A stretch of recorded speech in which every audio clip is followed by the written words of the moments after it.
Okay, check, microphone. Check. Okay, this microphone is working. Looks like my lapel microphone is working. Tracy, your lapel microphone. Check. Looking good. Outstanding. Thanks, sir.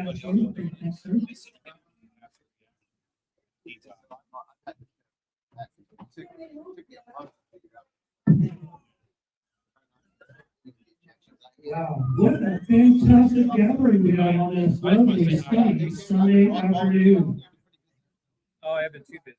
You guys enjoying the fine Kansas weather? Yes? Anybody get outside Sunday today? Yeah, you did. I can tell he's got a nice hand. He's got a nice hand. We're going to go ahead and get things started. Some of you look like you're hungry and not just hungry for food.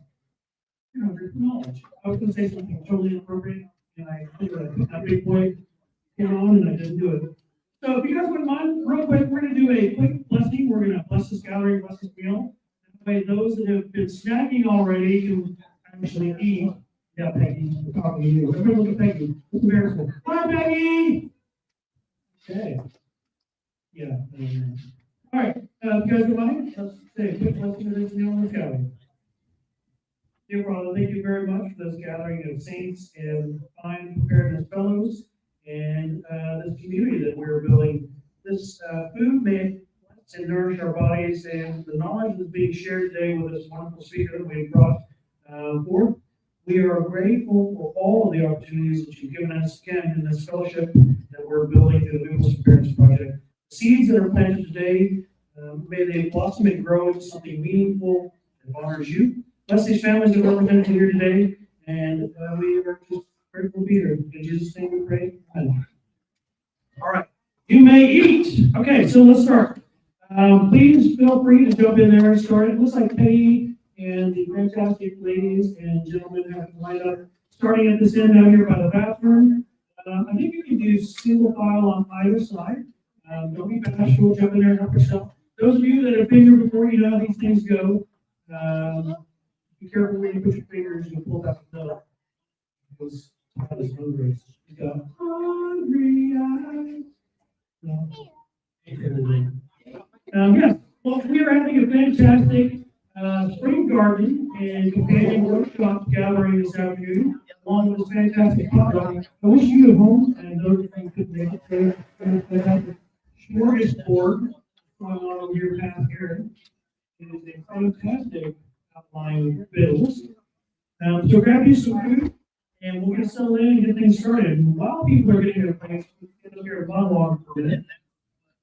These meetings are absolutely about building relationships, they're about building the cornerstones for mutual assistance, friendship, guidance, and obviously the tribe that you build today is the tribe that you will struggle with or you will flourish with tomorrow. It's just a known fact that in hard times, good people will absolutely do horrible things when their families are suffering. We are not those people because we gather with purpose, we gather with intent, and we gather with like-minded friends that we know will have our back and those change around you. So again, welcome everyone. My name is Patrick Henry. I'm one of the directors of the Midwest Preparedness Project founded here in Kansas. It's great to see a lot of familiar faces. Most of you I know. Susie's been to a bunch of these. Like most of you have been to a bunch of these. I see a few new people though. There's some new people here at Dave and Chris and Jackie's table. There's some new people over here at this table with this fantastic little baby. Looks like a baby boy. He's wearing blue, so obviously he's got to be a boy. But you know what? We're not gender shaming. It's the 2020s. Hey, Julie's here. Julie May. Good to see you. Tracy's looking for you, Julie. She hasn't already found you. Tracy. But again, I'm grateful to see new faces and those that have been here before. We're grateful and blessed to have you. Again, MAG, who here knows what MAG stands for? Who actually, let's talk to the who here does not know what MAG stands for? See one hand. Anybody else? Anybody else? Bueller. 3 hands, 4 hands. Good. for mutual assistance group. And to define that loosely, a mutual assistance group can be anything from like Alcoholics Anonymous to Gardeners, Anonymous. Aaron's shaking no. Anonymous. Because we're going to have them say chicken math anonymous. Right? Chicken math is real. Who here has chickens? Anybody? Oh yeah, there's a bunch of hands. Who here can testify that chicken math is real? Yeah, everyone has got chickens. Yeah, chicken math, you don't know what chicken math is? It is like toilet paper math, yes. You start with 1, you end up with 4,000. Yeah, and you don't know where to stop because you do. You honestly, you keep justifying it. You're like, this is how we live now. We live with all these chickens. And we swore we weren't going to name them, but now they all have names.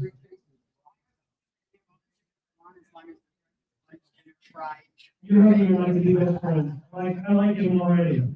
So the purpose again of these mutual assistance group meetings, for those of you that are new, are to build community, practical skills, and relationships, which I see several of you are building right now. It looks like several of you are sitting at tables with people that you don't normally sit with, which is great. I'm actually quite surprised to talk to you over there at that table, Bobby. Totally not. Again, thank you for spending your Sunday afternoon with us. We really appreciate your time. So, real quick, a couple of housekeeping items, then we'll turn it over to our fantastic guest speaker. I would like to start by giving recognition to some hands. First and foremost, thank you to my beautiful wife, Tara. Tara, where are you? Raise your hand, Tara. She must be hiding. Oh, she's over here. Tara, raise your hand. Yeah, all right. Give a round of applause, Tara. She supports me in all my shenanigans. Without her, I would do half this stuff at home. So blame her if you're missing anything. I'd like to thank PJ. PJ, where you at? PJ, raise your hand. Thank PJ for being our community event organizer. She helps drive the bus. She's like the logistical coordinator and backbone. And then obviously there's a handful of MPP staff and alumni in the building. Let's start with our BBB, our bunker buster Bobby. The BBB of the MC of the MPP, Bobby. Bobby. Yeah, that's right. Bobby's in the house. We have the one and only D Todd. You know he's D Todd because on his shirt says literally D Todd. Todd does a lot of things for us. He carries the heavy loads. Matt and Tiffany, Matt's here. Good here. Tiffany's not here. Tiffany's here with Matt in spirit because he can hear her everywhere he goes. That's a good thing. This is not. Anyway. Well trained. Yes, well trained. Thank you. Thank you. Chris, trying to go. Where you at, Chris? Chris is the VP of our Lead Summit chapter of the Preparedness Project Spearheading and Kansas City, Missouri movement. They're doing fantastic. They've got a nice headwind behind them, and the meetings are starting to gather steam and lots of new faces, so it's exciting. So again, thank you very much to everyone who helped show up, to all the people who serve, the people that helped set this thing up, and the people who are going to stay afterwards and help things. I genuinely appreciate you. We could not do these things without you. I'd like to recognize our hosts and helpers. So first and foremost, thank you to Shawnee Community Church, Pastor Blaine, for allowing us to use these wonderful facilities. They don't charge us anything other than our time to be here, and we're grateful for that. Thank you to Peggy. Peggy, raise your hand. All right, now let's embarrass Peggy. Thank you, Peggy. Yeah, that's for groups. Without Peggy, again, we would not be able to put these things on because she's the rubber band that keeps this in motion. Also, thank you again to everybody who showed up, everybody who brought food. Who brought food so we can shame everybody that didn't. I'm kidding. That's not like raising our hands. Shame on you to raise your hands for that. That's not cool. Probably not cool. Richard's here. Good to see you. Good to see you, sir. How you doing, babe? You should get set up for the seat swap. We will do that afterwards. You're awesome. Okay. Last but not least, in my little ranting here, I would like to invite each and every one of you next Sunday, if you have a church home or don't have a church home, share a church meeting with me right over here. This is a fantastic place. It's like my second home. I'm very grateful. Pastor Blaine is not one of those boring pastors. He actually is a fantastic shepherd, and it's the reason why we're here today. So again, next Sunday, if you'd like, if you feel so inclined, join me here around 10:30. We'll sit for about an hour and then we'll come here and have an outstanding buffet that the church ladies put on for us. It's about as good as this spread we have going on here. All right, real quick, there are survey cards on the tables. Everybody should have a survey card on your table.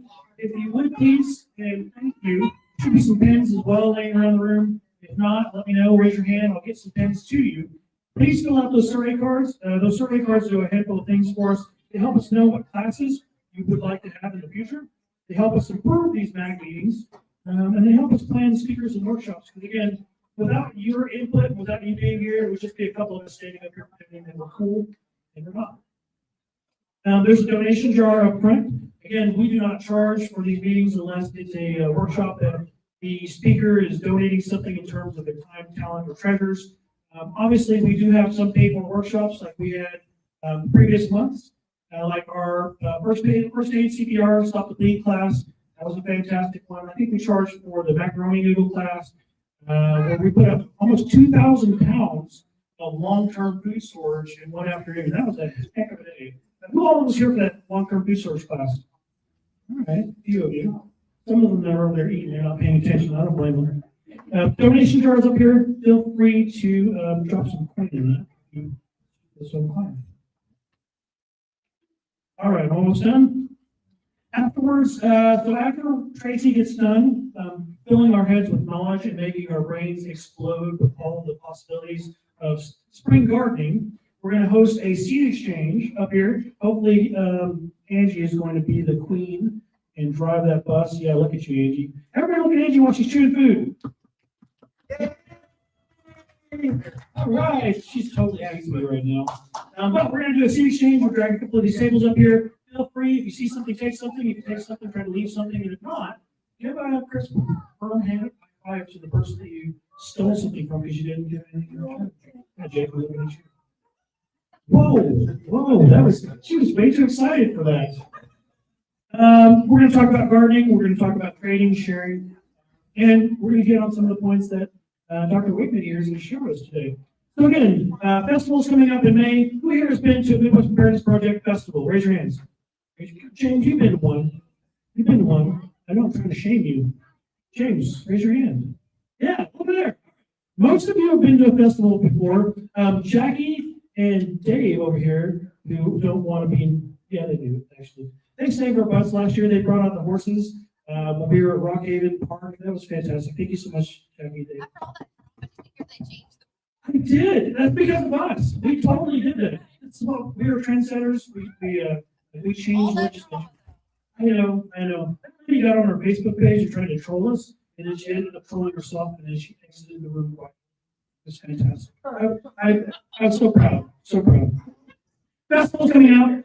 Bobby, Todd, and the rest of the crew. Hey, she made it. She's still in there. The rest of the crew have been working their tails off. Matt, Tiffany, Tara, to bring you guys the best spring festival possible with a plethora. Yes, Tiffany, I know what a plethora is. Speakers lined up for you guys. You're not going to want to miss them. A couple of which will be the local legend, John Cantrell. He is the now, I think, 8th ranked heavyweight boxer in the United States, just clinched a 17-0 win in Old Mexico. But he's going to give a discussion on faith, family, and fortitude based on his struggles of coming back from a very dark place and turning his life around, becoming a champion in a preparedness mindset world. Randall from Grunt Proof is a fantastic, I can't wait. Actually, this is one I'm probably the most giddy about. And Randall, obviously our friend Scott Armstrong from the Reboot podcast, as well as a handful of other really cool people that are going to be there. So go to www.midwestpreparednessproject.com. You will find all the information there that Bobby has worked his tail off to provide you. There are flyers on the tables, you'll notice, for those speakers and those workshops that'll help you out. Okay, now I'll shut up. So, while you guys are up there filling your plates up and you can't clap, I'm going to force you to clap. It's going to be awkward. We are going to listen to a fantastic opportunity here by Dr. Tracy Wichman. She is a doctor of naturopathy. She is an herbalist, and master gardener. She's a past Midwest Preparedness Project speaker festival alumnus last fall, at the Rockhaven, at the park that people tried to kick us out because we didn't have any horses. She has a business here in Kansas, not too far from us, right down the road, called Kansas Notions. Who here has been to see Dr. Wichman? Heck yeah. Yeah, anyways, you can raise your hand. That's cool, totally cool. Who here has been helped by Dr. Wichman? That's right. That's right. And there are dozens more of our friends, and I know that she is, hey, how you doing? Dave's here. Who's that? That she has helped, and she can help you too if you'll just seek her out afterwards. I'm sure she has some information. You brought some cards. Oh, we're going to plug her website on the Facebook page after this. So again, today we're going to talk about spring gardening planning, companion planting, and designing your garden for success. Yeah, I'm talking to you, Rosa. Yes, you are. I hear you guys are making some trellises this year. Is this your first year gardening? Second year gardening. All right, I'm not going to stay with them. All right, grab a pen, grab a paper, get some notes, and I would like you all to give a warm Midwest Preparedness Project welcome to Dr. Tracy Wichman. Always a pleasure to see you. Some of you are familiar faces. Yeah, this is for the inside, that's for that one. Now you're just messing. I know, no, I'm not, totally. So I do want, who set up the time for today? I feel like that was just for me because I'm always freaking late. So 2:10 was perfect, and I was. Namaste, namaste. So before we get started, I know some of you I'm a new face to. I'm absolutely not shy. So if you have any questions, just raise your hand. Can you turn your mic up a little bit? That's up to that guy. Oh yeah, you just gotta hold it closer to your face. How much closer to my face am I supposed to hold them? I'm gonna need both hands this time. Okay, then Aries will be a good help. Aries is a good helper. This is my grandson, Aries. Aries, this is everybody. Hi, Aries. So everybody should have, and I'm not pushing the Legion. My husband is just a past commander, so we have an abundance of these bookmarks. And they have a ruler on the back. That was the key to it. The first thing I want to say is how many people here are homeschooled? Aries, everybody that has their hand up, will you go give them one of those folders? Oh, you guys gotta put your hands back up so Aries can find you. Homeschoolers, hands up. There There you you go. go, there's a little girl over there. So everybody should have 2 pieces of paper on their table. Actually 3. I'm talking next. One says companion flowers and herbs, natural pest control. The other one is some recipes for insects, natural insects. And then you'll have a wonderful little piece of this graph paper. Does everybody have the papers that they need? Does anybody need a pen? Anybody? Does I it got you. require a pen? I got pens. Aries. You got pens? I got it. You go get the pens from Costco? They probably have it. All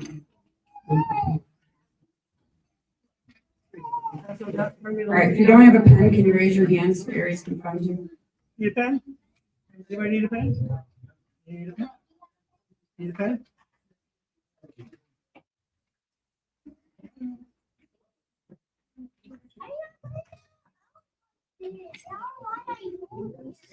Over here, Aries. You're the best helper ever. Thank you, Aries. Thank you, sweetheart. Okay, so the first question I Thank you, have is, sir. anybody here, is this your first time doing the garden? Why am I finding that to be not true? Is this your first year gardening? Absolutely. Right. It's not, you grow a garden with me every year. Every year. You're like one person. I don't even know that she's waving at me. I think she's just waving. All right, so if everybody here has had time to get a place established for their beds, this will make this way easier. So is that where we're at? Okay. So on your grid paper, we'll mark out the flower beds. Okay. So in my yard, I have no shade in the evening. Everything gets afternoon sun in my one garden. I have another garden that gets all of the morning and all of the afternoon, and I have to put TPO stuff with shade cloth on them so they don't just burn my plants when we get to our 100-degree temperatures in the summer. That's gonna be important. I heard somebody talking about trellises. Those are huge helpful when you're talking about tomatoes or cucumbers or things that are really sensitive to that hot heat we get in July and August around here. Because it provides their own shade. It's a natural form of shade and you're not taking up extra space. You're actually companion planting in the same box. As you can put, as long as you don't put like cucumbers and watermelons together, or you'll end up with what's called a cucumber. And they're gross. That's gross. I found out the hard way.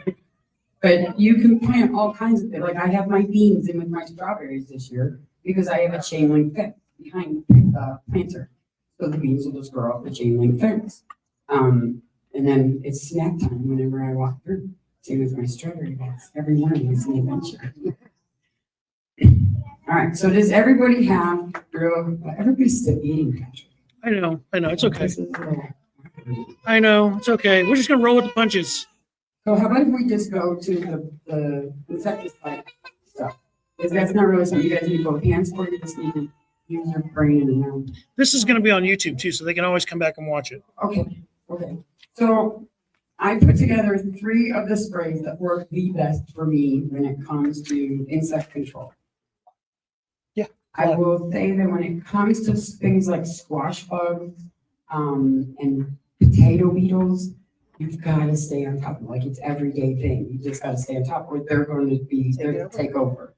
So I usually buy these little sticky traps and put them in there around the base of my plants and they'll catch a huge amount of them.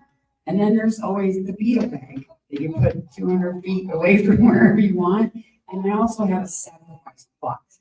So I don't care what eats it, and it draws all those kind of bugs that I struggle to control to that bed where nothing's bothering them, and you just don't harvest anything from them. You just let the bugs have it. And nice thing is you don't have to weed it either. It's a spot where you want all the bugs to go. It doesn't have to be very big, but I suggest you have squash in there, you have potato and tomatoes in there. Those are the 3 things that draw the most bugs. Does everybody know what Castile soap is? No, I do not. So Castile soap, you're so hard. Castile soap is the most basic form of soap, and it literally comes from soap nuts. Like you soak these nuts. It works. I'm sure you are. Right.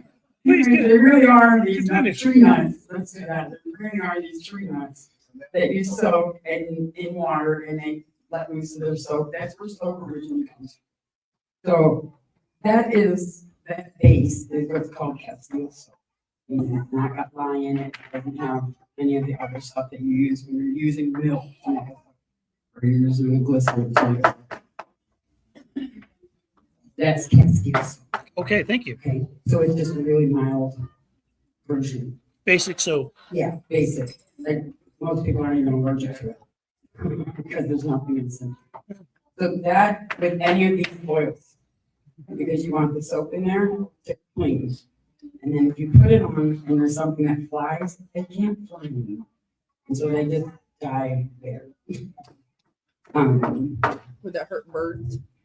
So no, because you're using essential oils. It's not a chemical. And birds, believe it or not, won't eat things that are sprayed with the neem oil. They won't eat the other stuff, the garlic and all that. They don't care. It doesn't bother them at all. And some of the things that you use to attract the bugs to another bed or whatever, they actually appreciate because then they have a free feast. We have a lot of birds in Kansas that don't eat bugs.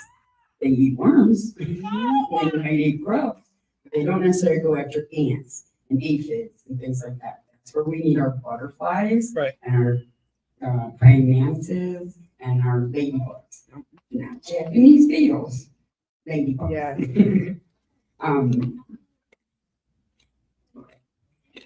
So does anybody have any questions about the insecticide? Okay. No, go ahead. You said do any of these affect squash bugs? So all of these, like if you look at it, there's some oils that do a better job, there's some like garlic is really good about deterring things, because it's such a strong smell. Other things like neem oil tends to not allow, like it paralyzes them, so they can't move around, and it screws with their senses. Anything that disrupts those senses of smell, they will leave, because then it doesn't no longer appears to be food to them. So the key is to keep that odor going. So I plant oregano in thyme in with my tomatoes. And I just walk in there and I pinch it off and I throw the chips in the garlic, and it keeps everything away because nothing wants to eat the rosemary or the lavender in the thyme or the oregano in the thyme, and they can't smell the tomatoes because you've let that scent go. But it is an everyday thing. Every day I pinch it off. Every day you gotta spray it. I don't know about every day. I will say probably not every day. But if you catch it in the morning, like I like to do it right as that first dew is drying off, it'll last all day. And once the bugs are decided that's not food, they won't be back until it's not the case anymore. It's like a rain or a couple of days have passed and things have been.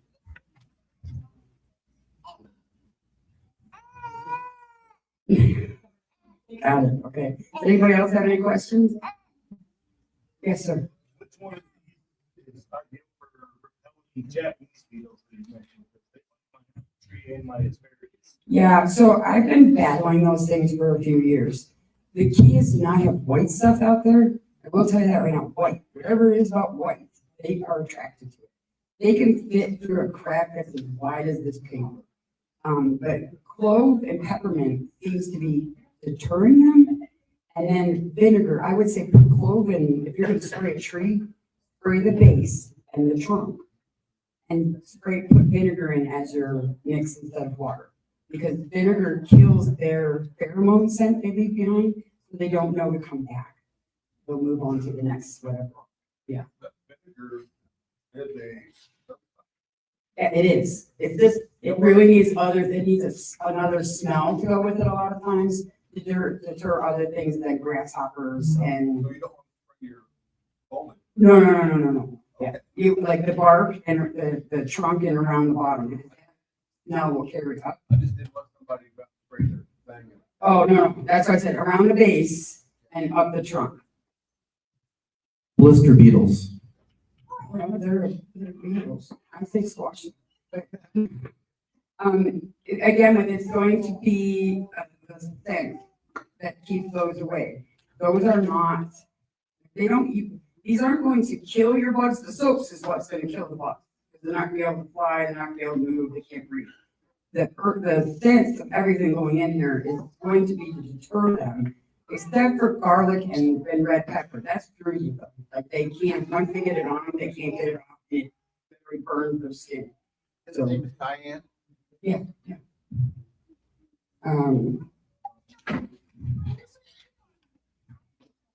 I do these papers so that you guys can take them home, even if you don't remember a word I said and you can figure it out. So of course, I'm not leaving a whole lot of room for questions. But if you guys think of something, I was trying to find the. Yeah, so I know that neem oil just stops them from knowing it's food. And the citrus one is another one. They don't like that citrusy stuff. So once they smell it, they stay away. A lot of it's just keeping them away. But you have to make sure that you don't spray everything, because if everything's not safe, then everything's safe. Does that make sense? Like they won't know that the whole yard's not safe. They'll just assume something's safe. So if you leave them a spot where nothing's sprayed, that's where they'll go. And just let them be there. As hard as that is sometimes, to not want to save the plants, you just got to let them have their thing. The key part of like insecticides play a big part in it, but and I don't want to say insecticides because there's no chemicals involved, but that's the only way I know how to describe what they do. But the biggest part is doing the proper companion planting. So for the seed exchange, I bought a ridiculous amount of nostrum because they keep so many things away. And if you eat the flowers and the leaves, it's a natural disinfectant. So, like it'll clean out things if you get a virus in your guts and drink some nostrum tea. And it actually tastes kind of like a little bit of peppery. It's not hot, it's got that little bit of pepper taste to it. Has anybody ever eaten nostrum? No, nobody. Oh my goodness, that is an absolute herbal garden.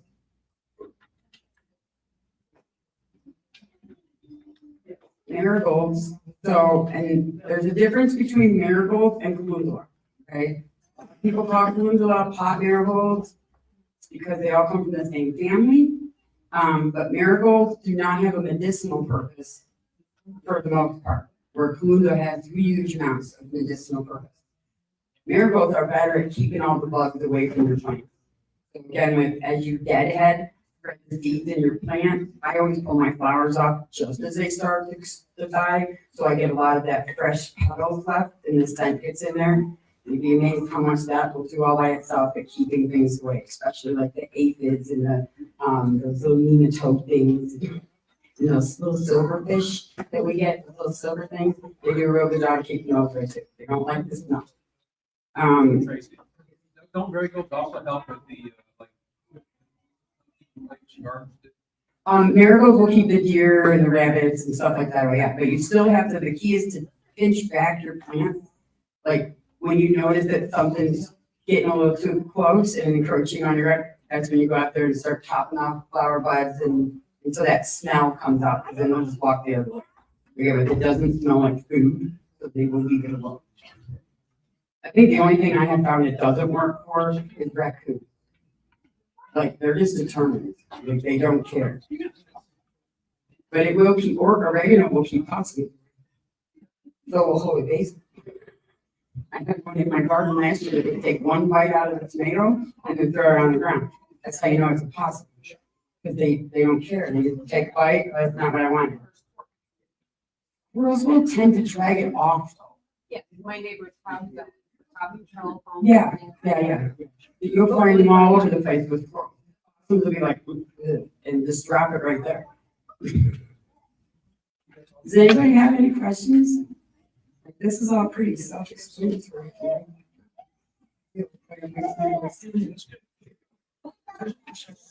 Yes. We're gonna start drawing.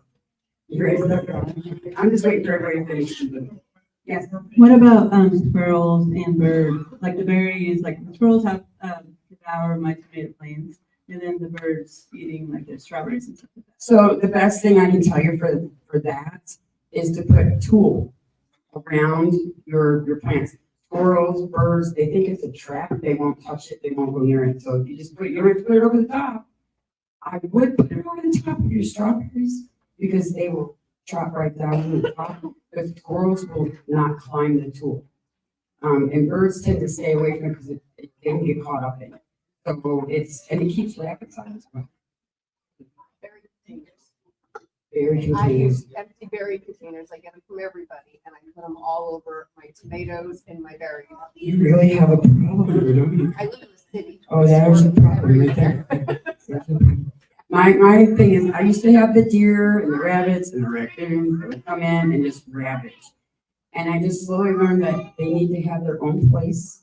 So I plant carrots and all kinds of stuff over in the other side of the field, and the deer can have whatever they want. Right? Any seeds that are left from today, from this year, I just take them all, throw them all out there, and whatever wants to eat it can eat it, and it leaves my stuff alone. And then the tool, it's always good. It keeps, I don't know how tool this far off the ground, like from the ground up, keeps a deer out, but it does. And it keeps them off my apple trees.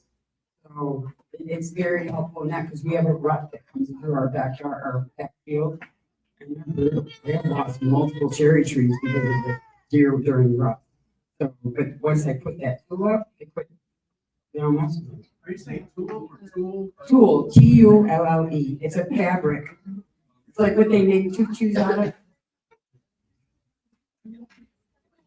TULL. Yes. The other thing that works is if you save your old loofahs, your old bathroom shower thing, those can just pry that clip in the middle open, and it opens up into a long piece. You just save those.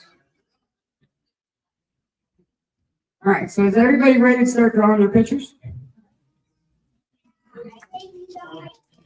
Yeah. Okay, so on your grid paper, you can mark out your squares whatever size you want them to be. Okay. So for me, 1 is a foot, but it's because I also have 5 acres and I can't fit it all on one piece of paper. So you can get your basic where your beds are. Does everybody here do raised beds or do we still have in-ground planting? You do in-ground? You do both? Most everybody does raised beds, right? Raised beds are so much easier.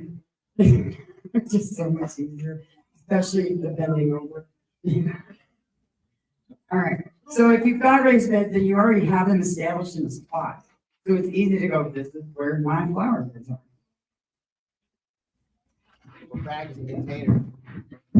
So.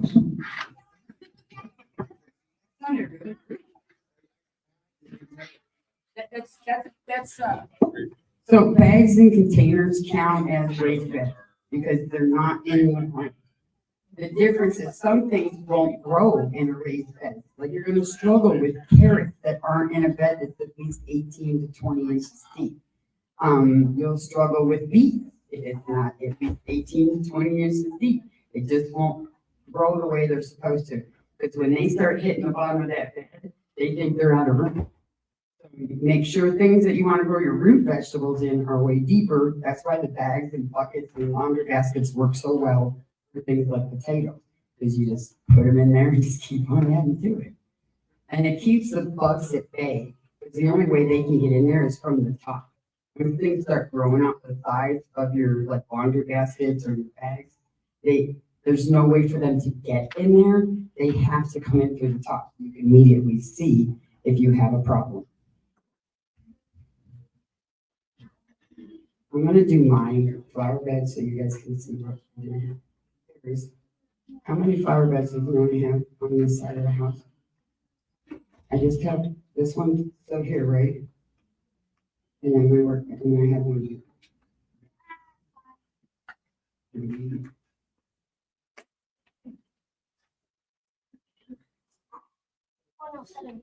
Okay. This is my garden that's next to my house. This is one of like 6 garden blocks on my property.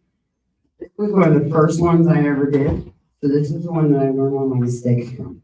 Like, don't use metal or Tractor Supply frame boxes for your garden. It won't work. And it's not for horseradish. Horseradish just tears it apart. It's got to be replaced. These are wooden outside. They're 2 2x6s on top of each other. And then I just put flat braces, narrow braces that you screw them all together, put corner braces on. It's all. I don't know why I'm looking at you like you're my husband got answered. You see? Not today. Okay.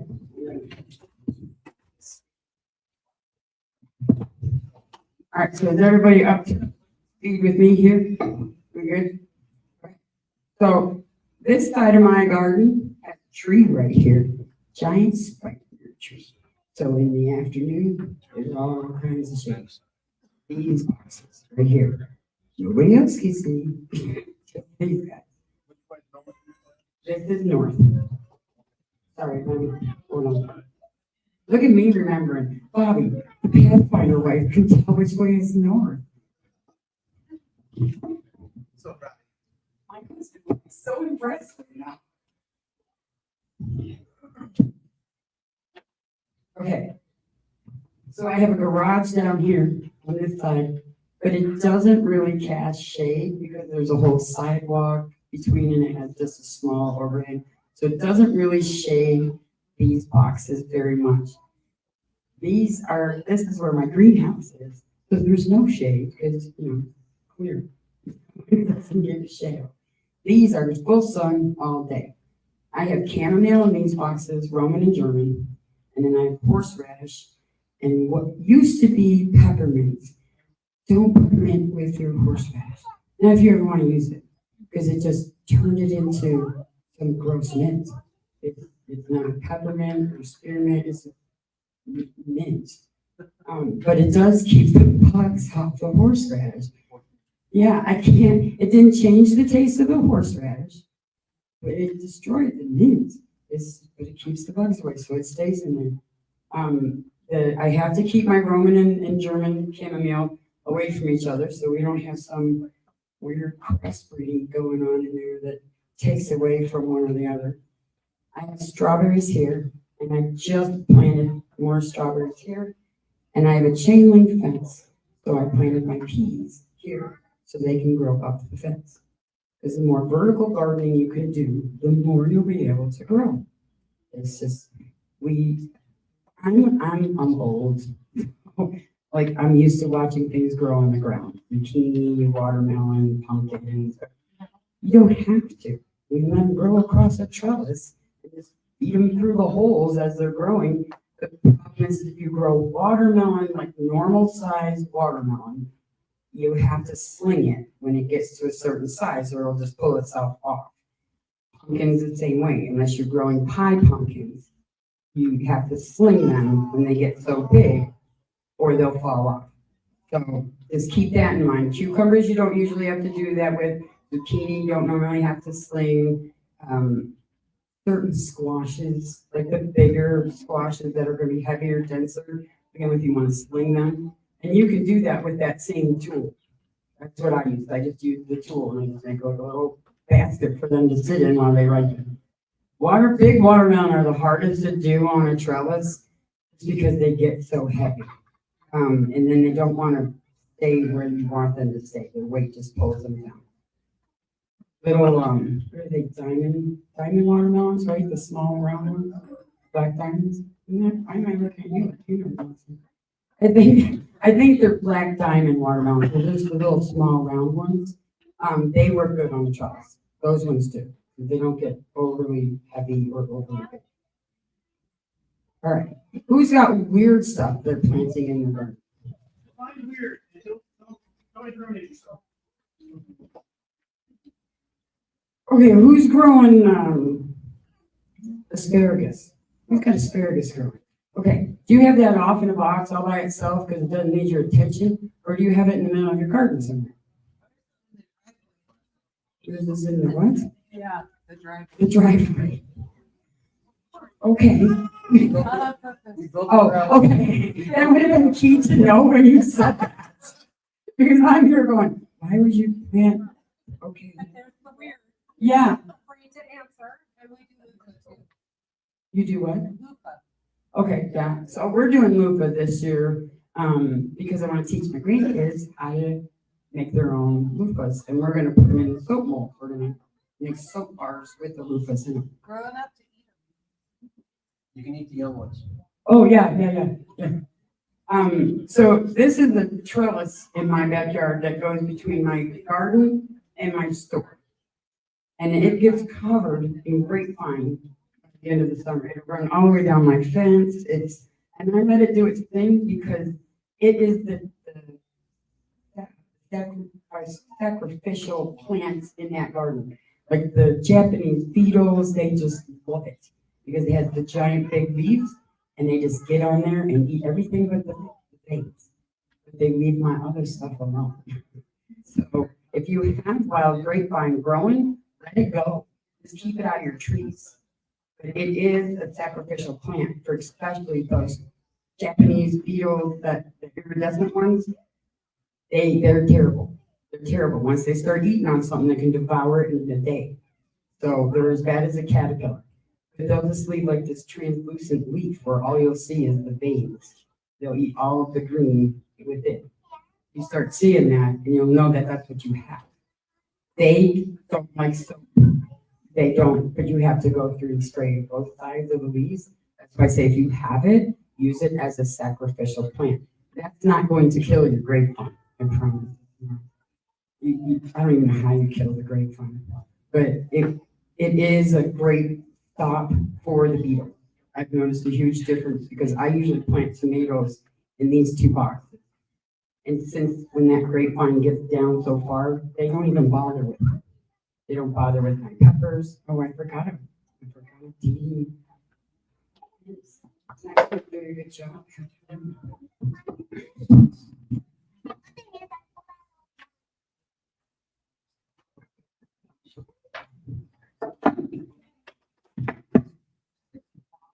tell you I'm sorry.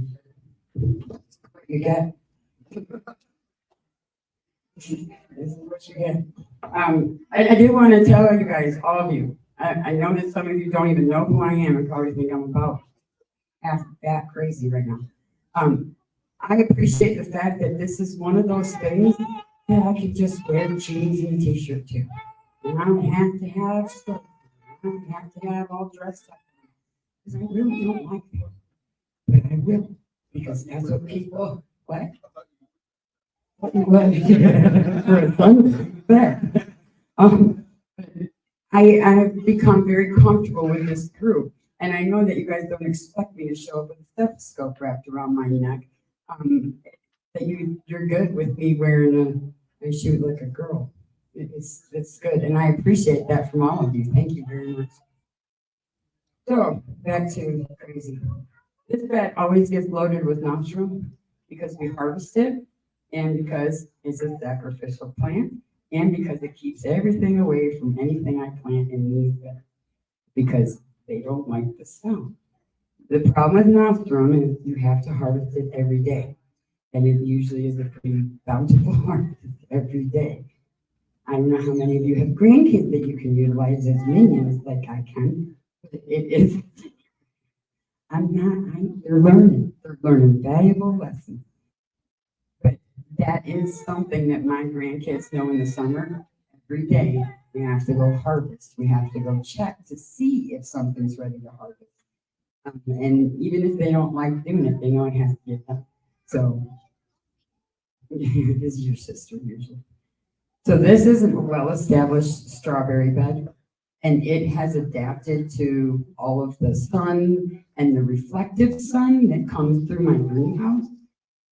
This year I did put some black plastic up on this end of the greenhouse. It would stop doing that because my strawberries were getting shriveled up way too quick. And it was because it was like holding a magnifying glass on the strawberries. So we fixed that. So, and then this one got full, so we moved some down here and we'll start this one.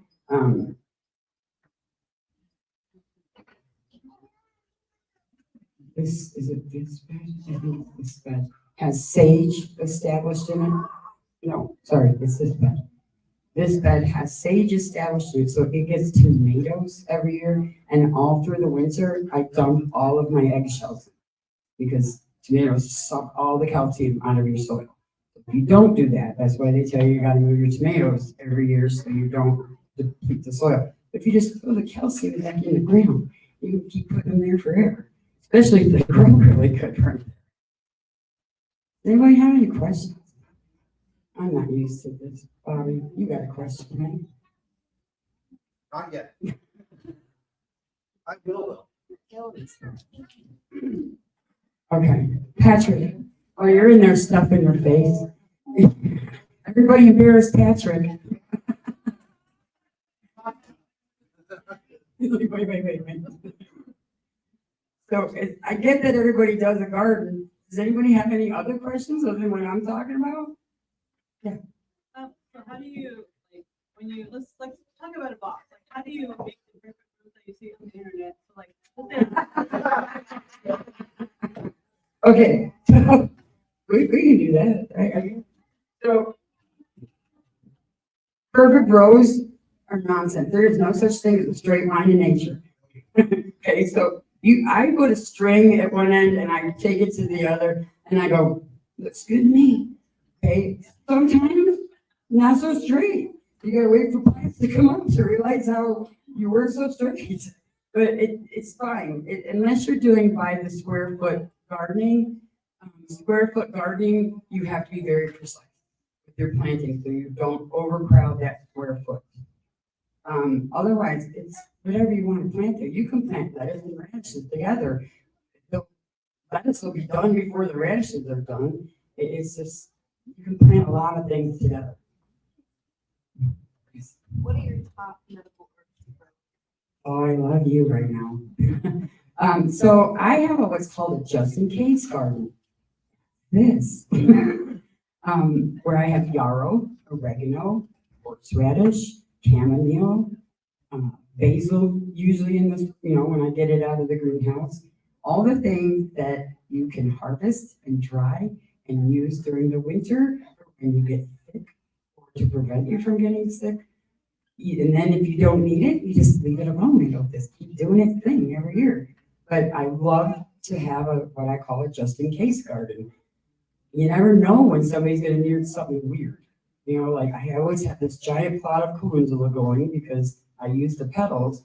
But like last year up in our circle, somebody fell and cut their hand, and instead of going all the way back to the house to wash it off, we just wiped it off and rubbed some calendula on it because that's all it needed. It just wasn't like dirt. It's gonna come.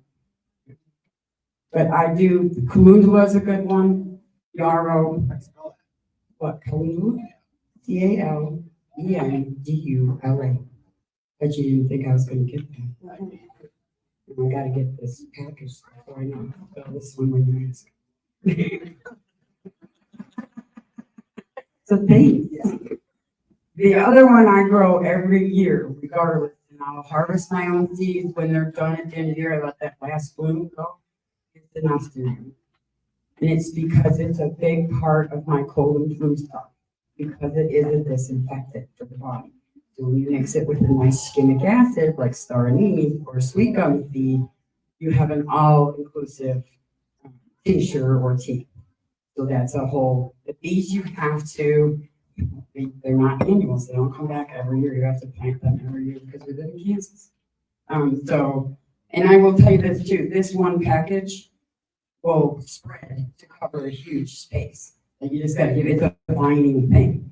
So I plant mine in this bed and it'll grow all over the bed.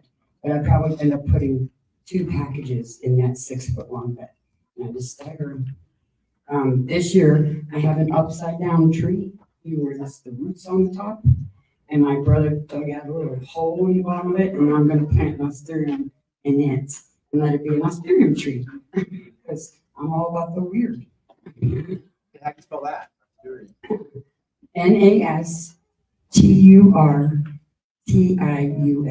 Yeah, look at that. Yeah. He's taking notes. He's being serious. Shane, how do you spell hydrochlorothiazide?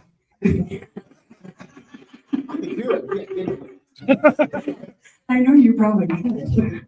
I'm not getting into a spelling contest with Shane because he knows too many metal terms that I don't know. Too many. He'll trip me up that quick. So. All right, so when we're talking about beds, remember we were talking about if you have I have this spot right here that doesn't get any shade at any point in the day. So when we get to certain parts of the summer, like July and August, I have to put T-posts up so that I can create a shade on the plants in the afternoon. Because they just can't. Horseradish just doesn't like to be beat upon with 100-degree temperatures. The leaves will all turn brown, and then you think it's dead, and it's not. It's just screaming at you. Is it how long it's under that temperature, or is it the fact that it actually reaches that temperature? No, it's usually a long-term thing. So it's only going to be 195 for a day or two. But once it hits 90 in this state, we're usually done for a month. And that's when, as soon as we start getting above 90, I put them up. Because it doesn't take no time to throw a sheet up under. So zip ties and a sheet. And then you can just leave it up for the rest of the summer. But it makes a big difference. Tomato plants the same way. Everybody wants to plant those tomatoes in full sun, and they love full sun until it gets to be 95 degrees, and then they don't want to turn. They just want to stay green and not do anything. So if you put shade on them in the evening, they will continue to ripen. They may ripen a little bit slower, but not near as slow as if you just let them sit in the sun. And squash is kind of like that too. Like zucchini, if you don't let it cover itself with shade, it'll do the same thing. The leaves will just wither, the fruit will wither up. And you think you have something wrong with your plant. It's not, it's just zucchini is 70% water, and it just zaps all the moisture. So then it becomes a sponge.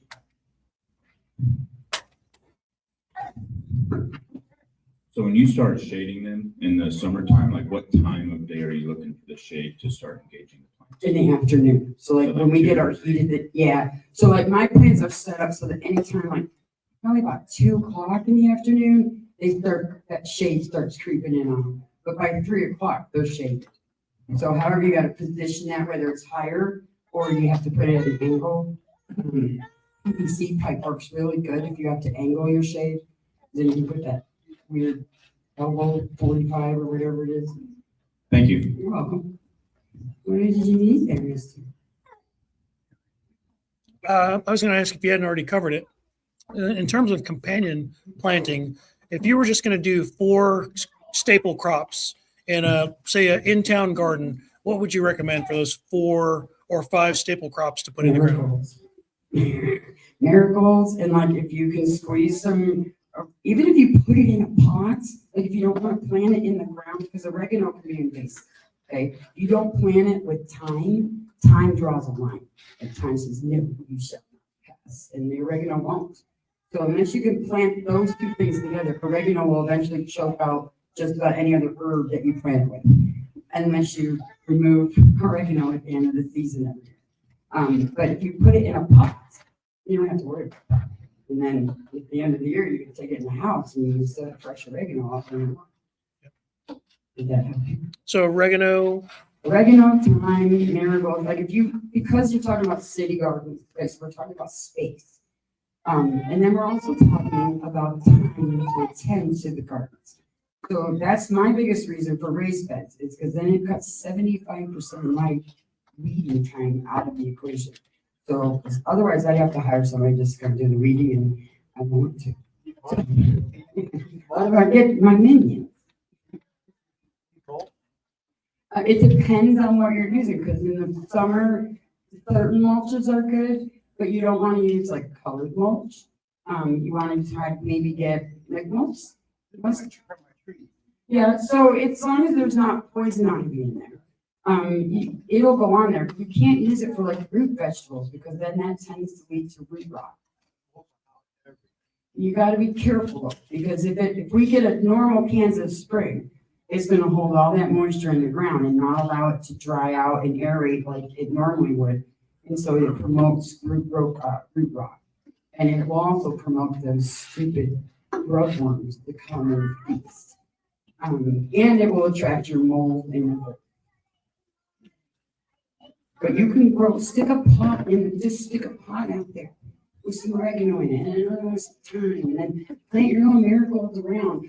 You'd be surprised how much marigold to deter all the bugs. Have you?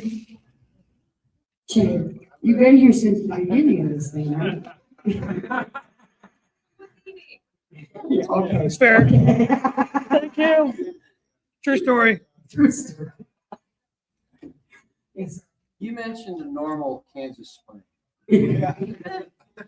They're predicting very strong El Nino this year, which is going to lead to a much wetter. They're saying this. They're predicting a much wetter spring here in the Midwest, all the way up into summer, and cooler, below normal temperatures up until late July into August. Heat comes back in, and they're not. Who's forecasting? The Farmer's Almanac? Well, it was I'm gonna say Farmer's Almanac ain't been right in 10 years. no, it was meteorologist. Okay. I was watching it. So here's my thing: is meteorologist. That's the only job I've ever seen where you can be wrong half the time. Well, and still have a job. My question is, if it is wetter than normal, we need. That encourages certain other things, like you wouldn't want to put mulch. So, and here's the other thing: in case nobody knows this, unless you get certain kinds of mulch, it will float away in the rain. So if you put mulch, if we're supposed to have a wet spring, okay, I don't suggest mulch.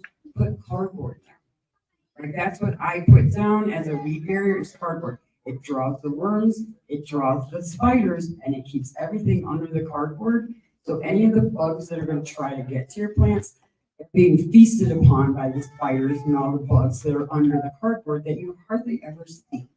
But they're under there because it's cool and damp and it's a buffet. So that's another, it's not something you plant or you grow, but it is something that you can do and recycle, and it goes back to the earth and becomes an amazing mulch. It does attract the earthworms because they love that cardboard. You know what doesn't like the cardboard? Moles and voles. I will see them trying to get up everywhere in my garden except in the beds because they don't like the cardboard for some reason. Yes. Do you have any advice for people like myself who struggle with bindweed? Struggle with what? Bindweed, that Bindweed. comes up. Wait, did you think he said bind or vine? Do you know, are you a cop? You gotta tell me if you're a cop. No, I know, and I never played one on TV, so we're good. Yeah, the bindweed, that nasty stuff comes up, covers everything. I'll leave for the festival and come back to bindweed, even if I pulled it for weeks. Yeah, well, welcome to what should be the Kansas state flower. It's because our cattle eat it. It's like milk thistle. If the cows would eat it, the farmers don't cut it down. And it's not considered a noxious weed by counties, so they don't spray for it. So the cows or the cattle or whoever is out there and they eat it and then they wander off another acre and then it's just everywhere. They just plant the seeds for you. What I would say is try to find the places where it grew last year and get a head start on it. Like, go out there and put some salt down. It'll kill the grass, but the ground will recover. Like the soil will recover from the salt, but the plants will not. The greenery, will not recover. That's the only way I know how to get rid of milk thistle. Be careful that you're killing stickweed and not cleavers. Because cleavers are the stuff that stick to your pants. They don't have the stick tight on them, but the whole plant will stick to you in the little tiny balls. That's cleavers. That's a lymphatic cleanse. Don't get rid of those. That's a huge just in case plant. Yes. We have a question from online. Jules is asking, I have a big problem with webworms on my pecan trees and those leaf eater caterpillars help.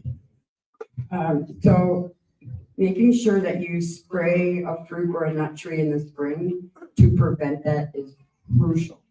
You have to be preemptive on that. You have to be more aggressive. I don't like using chemicals, but that is the one time I do is on my apple trees because A, we have rust everywhere, and B, we get those stupid bagworms and the caterpillars. If you go out there right now and you look in your trees, you'll know if you have bagworms. There'll be those little crystals.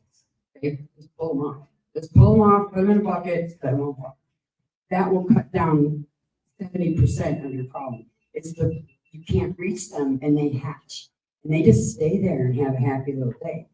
So you got to be aggressive with it. But if you can't reach it and she's got a big pecan tree, I would say get a spray and spray it up there and get as much as you can. Because if you only leave it small at the very top for them, they can't handle that sunshine and heat either.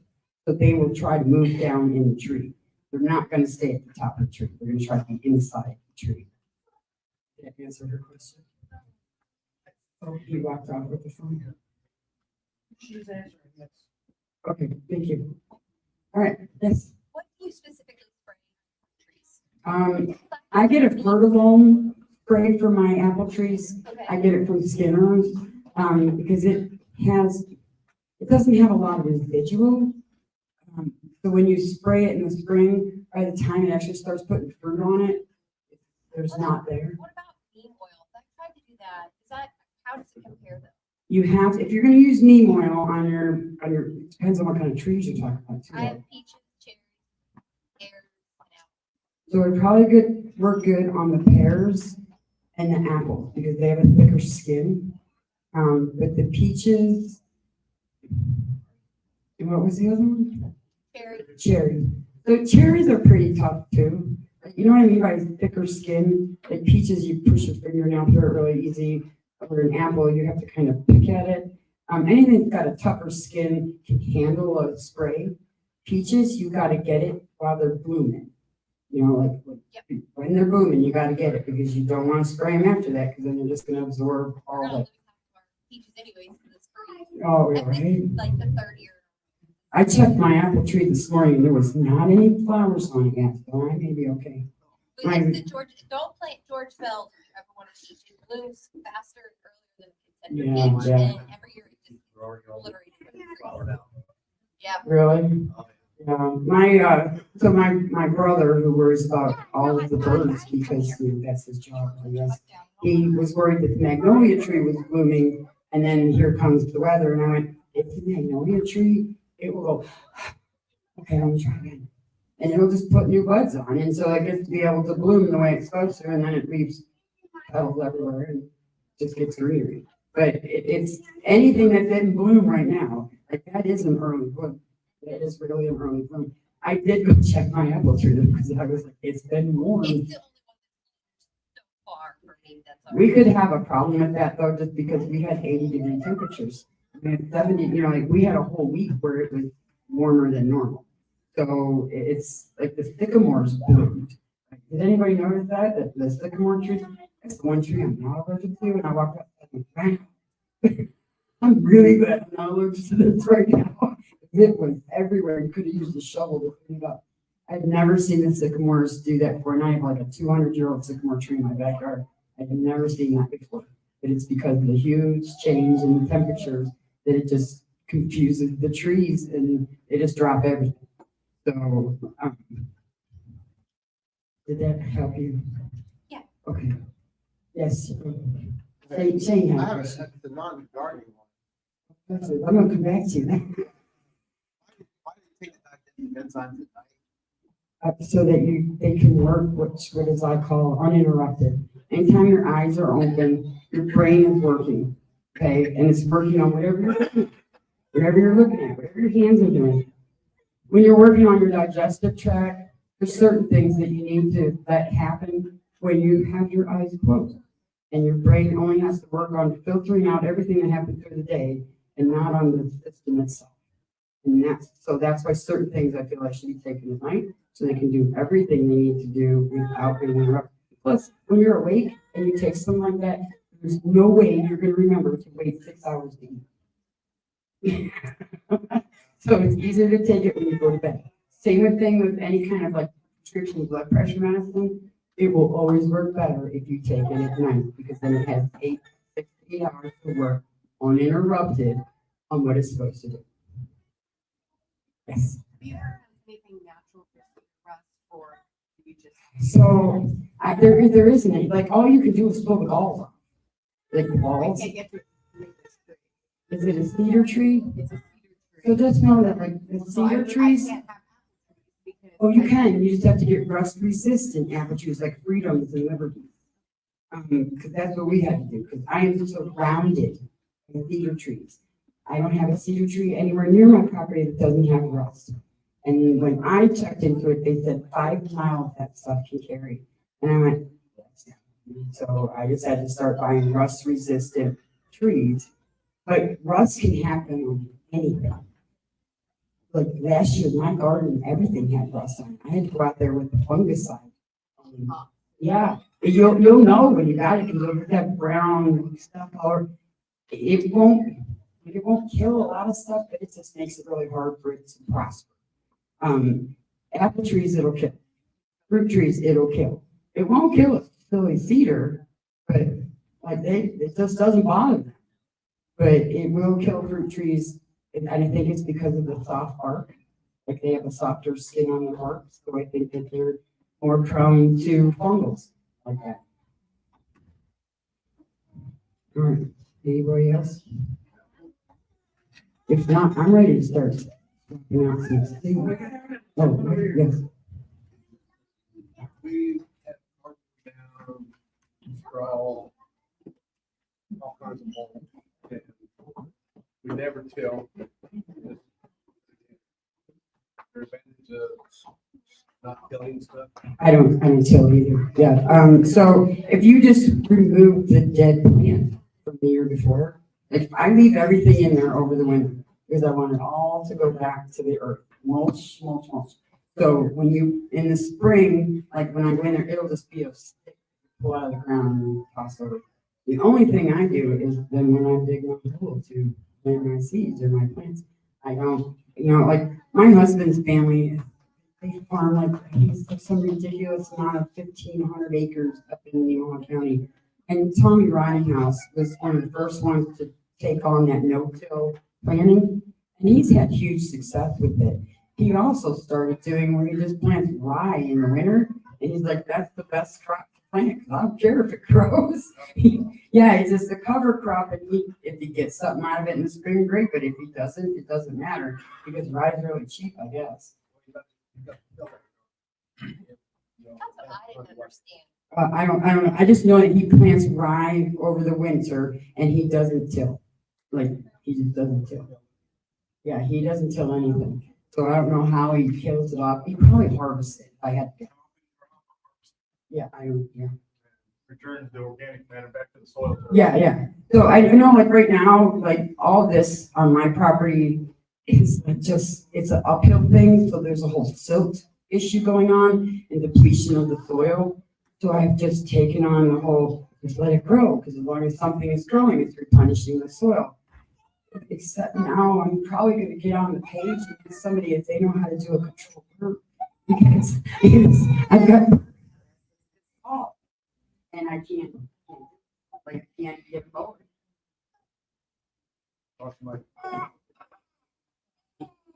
Get people together.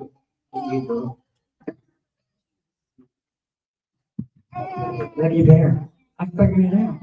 It's a but. Yeah. And I'm a girl. I love that. I'm sorry, what did you say? Control birds, not that hard. So for me, it is because like I mowed around the edge of my property all summer long because I do foraging classes and whatnot. So I'm going to continue to let this stuff grow because I do foraging classes every June. But if I don't get this under control, I don't know if my stuff will grow properly. I need it to be burnt off, not mowed off. Like when you mow it, it kills it because it's prairie grass. So it kills it. It's not brome. If it was brome, you could mow it off. It wouldn't matter. But it doesn't want to be mowed off. So now I called the fire department and they were like, no. So I don't have a hydrant out there. I would have to run a ridiculous amount of hose. Or find somebody that has a four-wheeler with a water tank. That's my. You don't have to run that back. I do it every year on 10 acres. Really?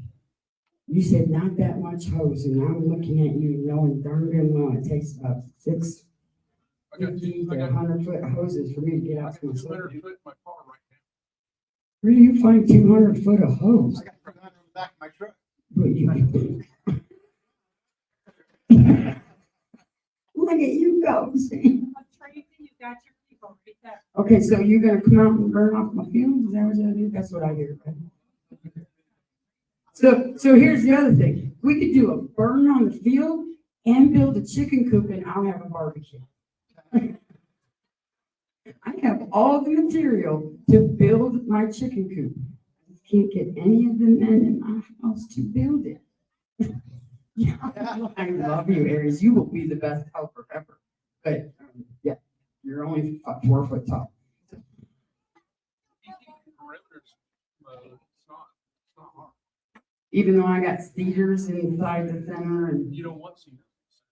well, I have one tree that I need to keep, yeah. So mow around it. I do mow around it, but it's a cedar, you know, like, I probably could send my brother out there to weed a little further around it. Just wet that area down. Okay, I appreciate that. Yeah. Use the wind in your favor. Now, the fact that it goes uphill from north to south, does that mean I should start in the south and burn it north? Okay. You know, there ain't a man in my house that's gonna let me take a flame out there if there's any. And we have a flag, and my husband will be good. Right. All out to control birds.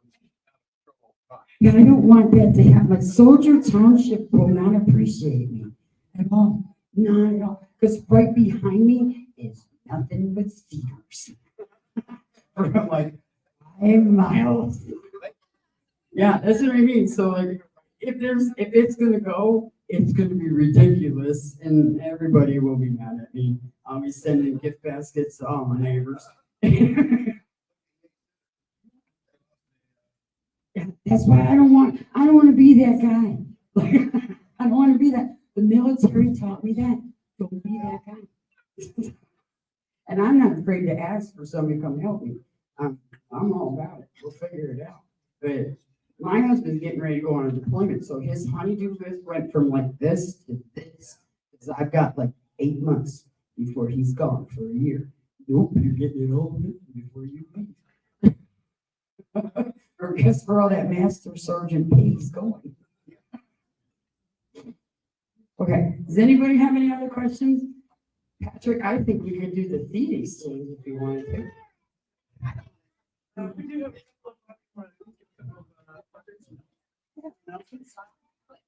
Yes. Have you got to eat yet? No. Okay. I'm good. Everybody give a round of applause to Tracy for her presentation. She's quickly becoming one of our favorite people. For those who came in after Patrick made his initial announcements, I am Bobby Spags, I'm the Vice President of Midwest Preparedness Project, and I'm the guy that basically coordinates all the classes, the prizes, the sponsorships, things of that nature. I work with guys like Matt and Todd to get everything going the day of and get the festival going. So you all see the flyers on your table. If you don't see one, share with others. 9 classes, don't forget, starting in May 5th, Tuesday, we open the gates at noon. Classes start on Thursday and run from Thursday until Saturday. 3 classes per day and then a couple of special events throughout the evening. Angela over here runs our Grumpy Seed Exchange. That'll be on Thursday night. Patrick does dub roll around the campfire. That's going to be Friday night. And then we have Barter Down, the large, no cash, just don't get me arrested event. That is no fiat currency, trade things for whatever you want to trade. So please look at that and to come out. Remember, we don't charge admission to this event. Everything that we do is paid for through sponsorships. One thing, if you want to be able to help up here at the table, you'll notice there's some swag stickers, lapel buttons, and I think there's 2 types of stickers. We're selling those for like $1 or $2 a piece. If you would like to get a sticker to throw on your laptop or on your car or a button to wear, it would help out. It's one little thing that everyone can do to help us cover the fees that we have to that campground. I think costs us almost $1,000 for the whole week. So make sure you come out. Like Patrick said, our big speaker this year is going to be Randall from Grunt Proof. If you're a gun tuber guy, if you're an infantry guy or a tactical gear guy, you're not going to want to miss it. He's one of the best that there is on YouTube. He's coming all the way out here for free to come and talk to us. So, and then John Cantrell, the local boxer, he's going to be out closing for us on Friday. And oddly enough, we have another superstar right before him on Friday. We have Pastor Joe Fox from Viking Preparedness. So if any of you guys know the Bear Independent crowd and all those guys, Pastor Joe is going to be out here as well. So huge lineup. All of Thursday is going to be your technical stuff. Janet's coming back out to do soaps and aromatherapy. We have her boyfriend Greg who's going to come out and do small solar setups and how to do things for your particular needs. If you don't need this giant Tesla wall in your house, he's going to show you what to do to power certain parts of your house, property, and things of that nature. We have Dayton from Ballistic Mischief coming out to do a impromptu field medication class. So it's probably going to cover tourniquets, slings, chest seals, sutures, all that kind of fun stuff. So you don't want to miss this. Lots of cool things coming. Thanks for coming out to the MAG today, and make sure you come see us in May. Oh yeah, there's a whole lineup of children's events. So this is one of the few preparedness events you're going to find across the Midwest that is 100% centered around the family. We don't like the idea of moms and dads having to figure out who's going to the preparedness convention this year. We want you all to come out. We want to become your holiday destination, your vacation destination. Come out and see us in May, see us in September. Bring all the kids. There's going to be kayaking, a BB gun range, swimming, marshmallow gun fights, all kind of cool stuff. Movie night for them on Friday as well. So you want to come out and see what Christy has lined up for everybody. She's a fantastic youth coordinator. We're also going to have 2 podcasters on scene. We've got Top's Bunker podcast is going to be out there, as well as the Rebunked podcast with Scott Armstrong. And so you're going to get to see those guys and do a little bit of networking there. You don't have to camp. You can come out for a day at a time, come out for one class, come out for 3 classes. If you don't want to, look, man, I was Army for a long time. I'm not sleeping on the ground if I don't have to. I'm going to glamp with my bro, Todd. If it wasn't for that, I'd be going home every night to a warm bed because until the bombs hit, why the hell do I need to sleep like that ever again? But you get it. But yeah, you don't have to camp. You don't have to pay for anything while you're out there. Camping is free. We take care of all that. If you have an RV, RVs pads are limited. I think there's 18, 19 out there.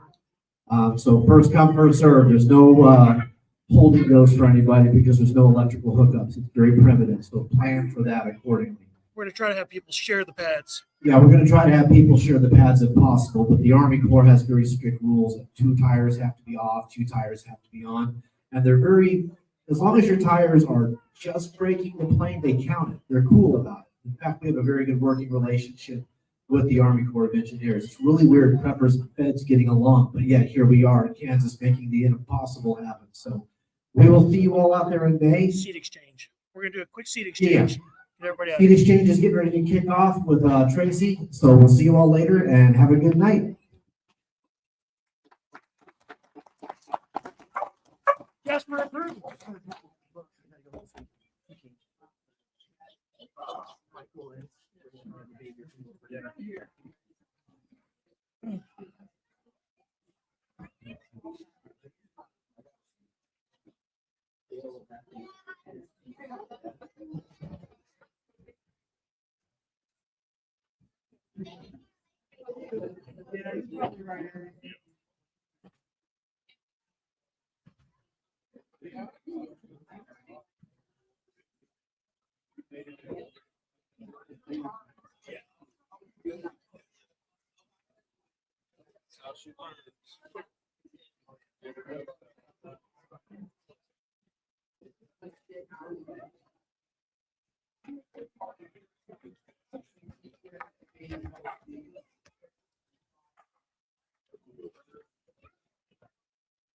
Well, have a good one.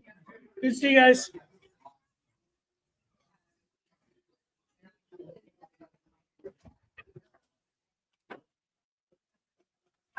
Let's move this over here.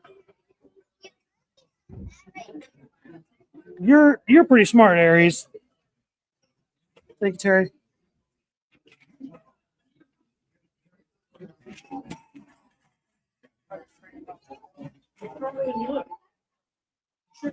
That's just hanging on top. When I flip it up, raise it up. Okay. Thank you, Aries. I want to that like even go. Yep. I will. Let her know.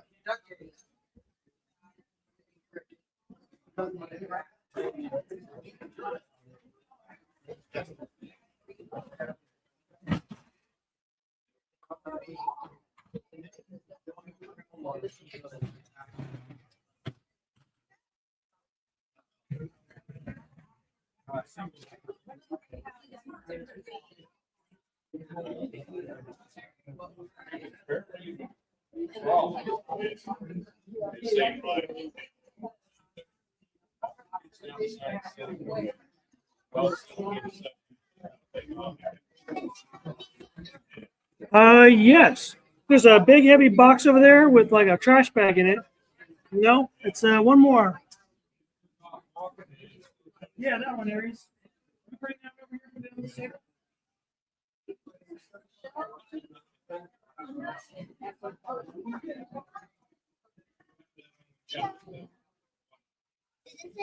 Yep, you're a great helper. Thank you, buddy.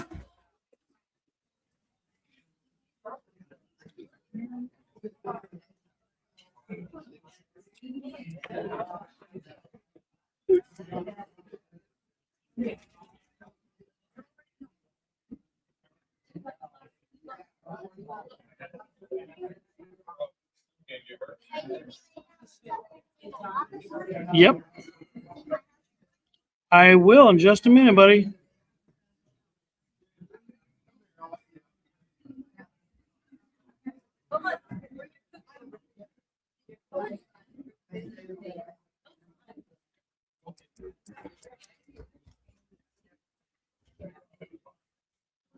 All right, Aries.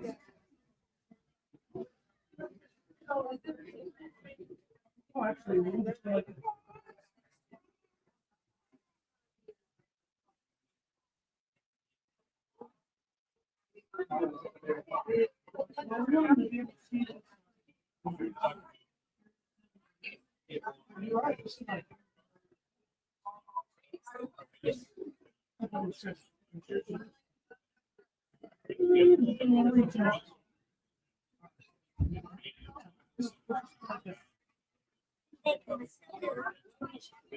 So you go around and tell people virgin artichokes if you're buying. Audrey, what's a virgin artichokes? Let me find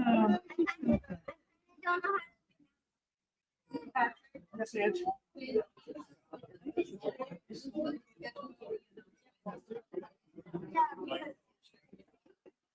I'm sending up.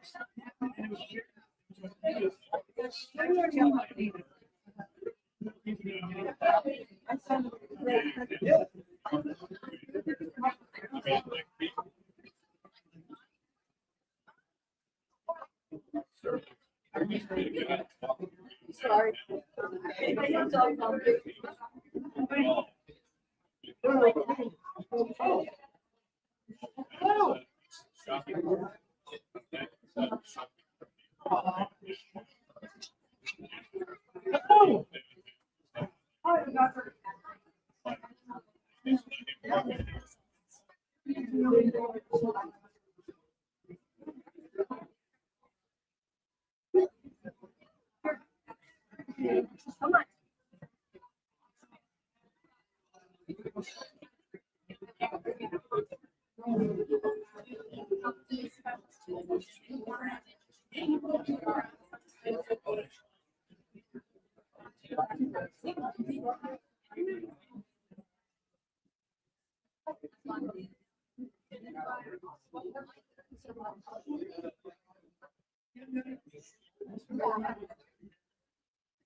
Check, check. Okay.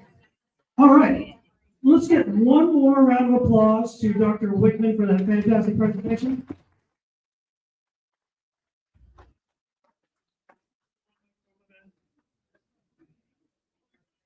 That's better. Okay, so the seed exchange is about to go on. If you have seeds or products like these fantastic, this elderberry, is that right, Susie? If you have elderberry or anything else that you would like to get swapped around, Grumpy G is up here helping himself. Everybody look at Grumpy and let's shame him. Oh, real quick, hey, I know this is going to be embarrassing and most of you are not going to participate, but Rosa, are you here, Rosa? Where's Rosa? Raise your hand, Rosa. Rosa, oh, she's talking to Dr. Wichman. How embarrassing. Tracy, can you help me real quick with a problem I have?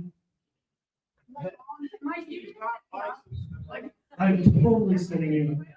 Okay, all right, so today is Rosa's birthday. And they had like all the options in the world that they could have done today. They were going to go to the zoo. They were going to do all kinds of stuff. Will you guys help me sing happy birthday to Rosa? That's really embarrassing. Come on, let's do this with me. All right, ready? Happy birthday to you. Happy birthday to you. Happy birthday, dear Rosa. Happy birthday to you. All right. Cha, cha, cha. All right. There's a whole box of Jerusalem artichokes up here. Susie brought some elderberry starts, right? Adam's elderberry starts. Aries over here has a fantastic assortment of seeds. There are Ziploc baggies up here. If you see something you need, take something you need. Obviously, if you have something, dip it on the pile.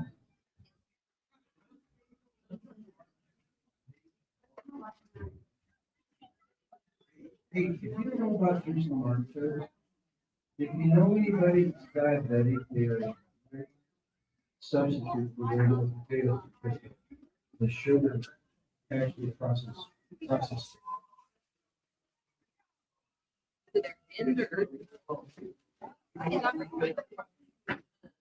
But if you,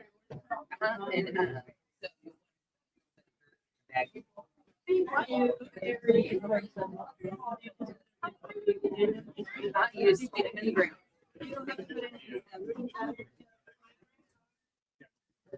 Thank you, Grumpy G. This is Grumpy G from Grumpy Acres Farms in Holden, Dempsey. Wait, technically Hoyt, Kansas. Grumpy is a alumnus speaker as well. He gave a fantastic class last fall, wasn't he? Was that on cheese? How much cheese? Grumpy walked us through how to make cheese from dairy. Hopefully, I have hopefully we them. can talk him into it. In this way. We're gonna do the fun game. Why are these so hard? Because I need new seats. Asher, can you say happy birthday? Hello. Happy birthday. All right. Asher said happy birthday. Okay, Asher, say it again. Say happy birthday, Asher. Hello. Hello. Happy birthday. Happy birthday, Rosa. And they spread like crazy. You won't get anything else here. Did you get some dessert? You gotta watch your brother. Hey, Levi, what's up, buddy? You're a dinosaur today? Did you learn karate last time you were here? Did you use the karate on your mom? Where's your mom? Andrea. Where's Andrea? Oh, good, there she is. Yeah, we talked about it. It was really hard. You didn't have it. Yeah. Yeah. Good. You learned something. Hey, buddy.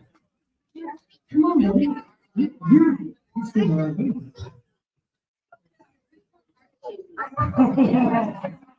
Sweet trick here. All right, don't be bashful. Melanie, come up here and get some starts. You want to take some Jerusalem artichokes home to Billy? Oh, Billy, look, William just walked in. Everybody look at William back there in the corner with the red hat. Let's embarrass him. So if you guys don't know, last October, we filmed a documentary with Project Happiness. William was actually one of the featured people. William, have you watched that presentation yet? Good, good. Jackie, did you get some Jerusalem artichoke? They will, they're very invasive. Yes. You gotta be careful with hurry. No. Look at this thing.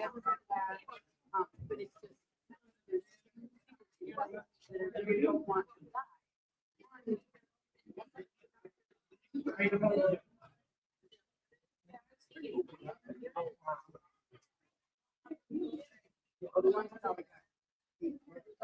you know, it's about my brother.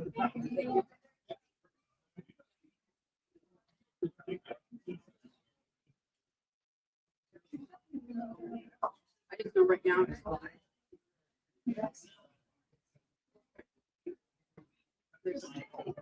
Yeah, that's why I'm like. That's kind of why.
Anything. Oh, yeah, yeah, yeah. Hey, what's that? Peas and peas. Because if they go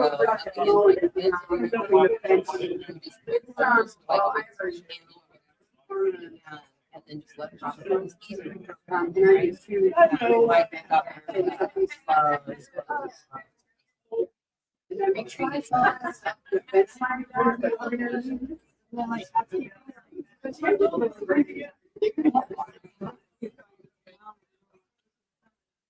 no watering. Yeah, they're not gonna help you find the flavor part necessarily, right? Yeah, right. They got it home by water. Yeah. I'm sure they have to do that. Right, that's not. You can get it around. It's on it. It will take. Yeah. Elderberry. And watering or Because these are elderberry. And it's called. And it's where you take branches out from the tree. And it can be used in.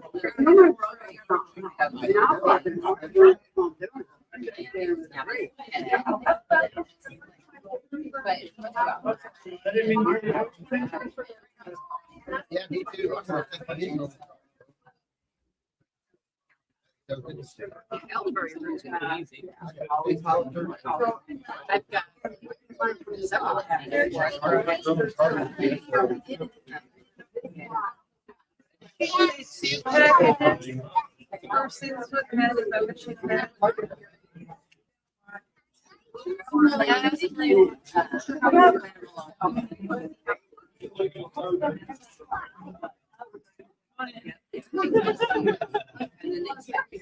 So I'm gonna have to. If you're a Homesteader, like, you know, the brown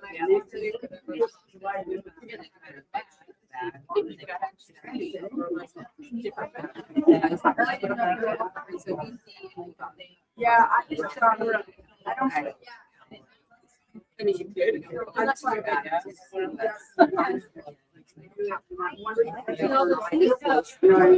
I'm gonna do a lot of planting. Smack me. It's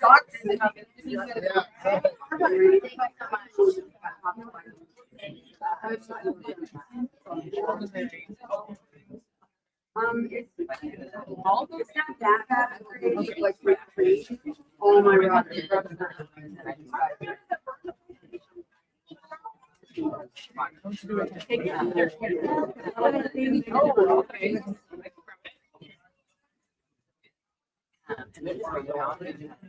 Why don't we do it over this? I'm looking for you, man. Sorry. I didn't realize I was working this out. You had in your back. And then on top of it, when you get to the end of my bread, it doesn't work. It's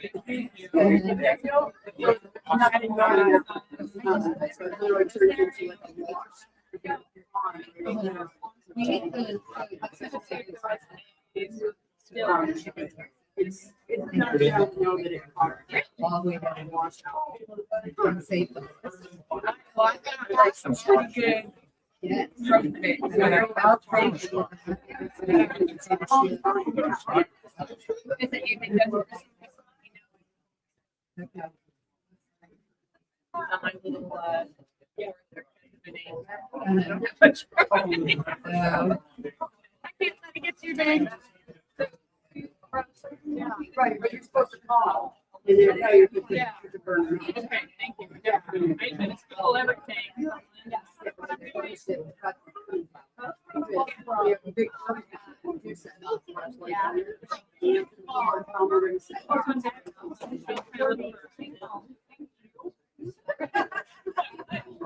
but I have no photos to reach that and reach all the way. The rest of the time, we're on the turn. That's it. Turn on. I have a whole. Yeah. A lot of bills. There's a lot of artichoke. Megan, I wasn't kidding. Patrick. Yeah. No, it's not that much. Whoa.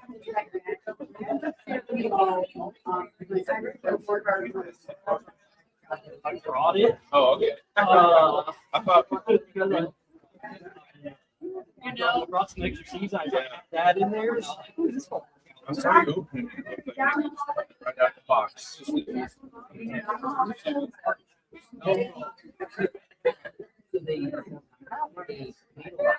I've never seen drones before.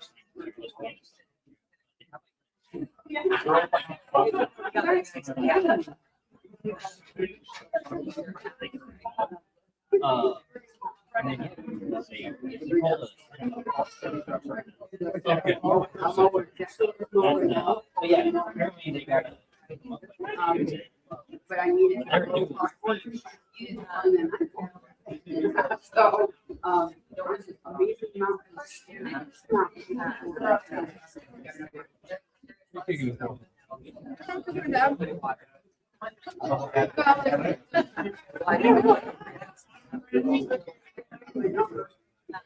You guys want to talk about it or whatever you want to do?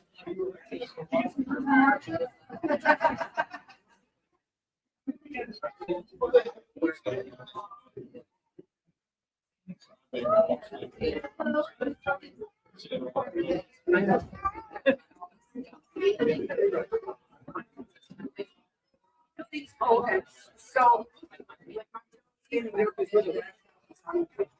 Because you're to have this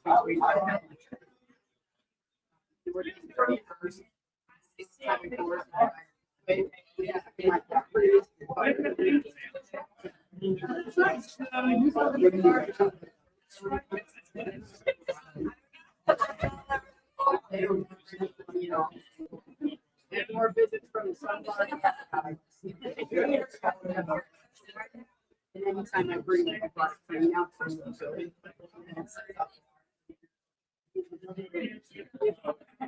The only thing I've been doing.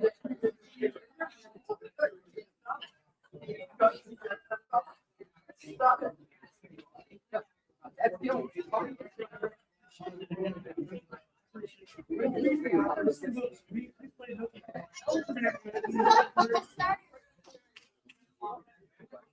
I think they are elementary.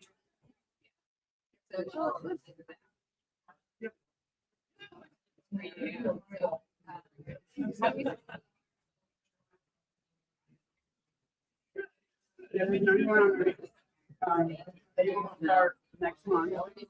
Start having class. I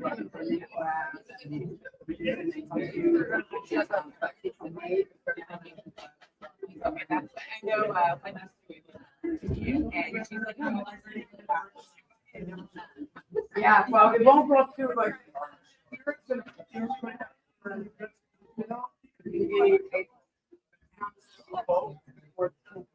All right, watch the website. Yeah, watch the website. If you want, you can go on to the website. It's not actually camping. That was the first one.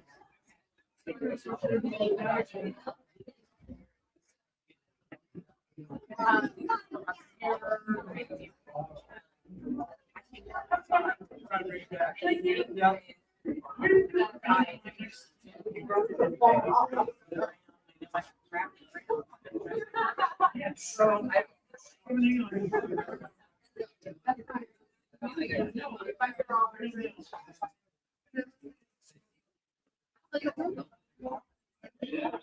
oh, yeah. I didn't.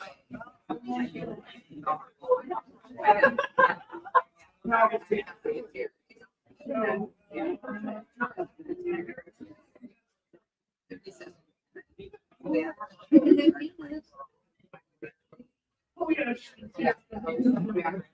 So that becomes a problem when you start talking about.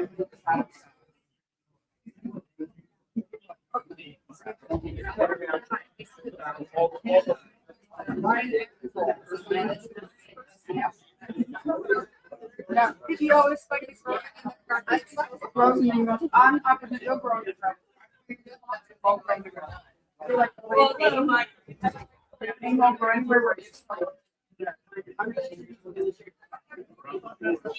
You don't like the stuff?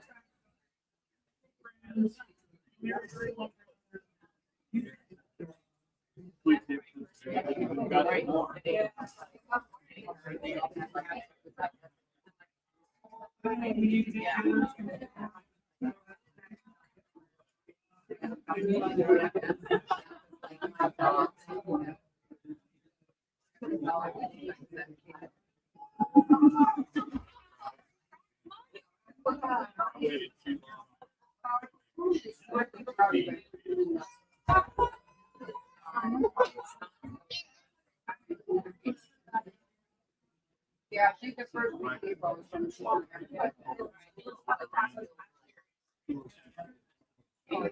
Small glass.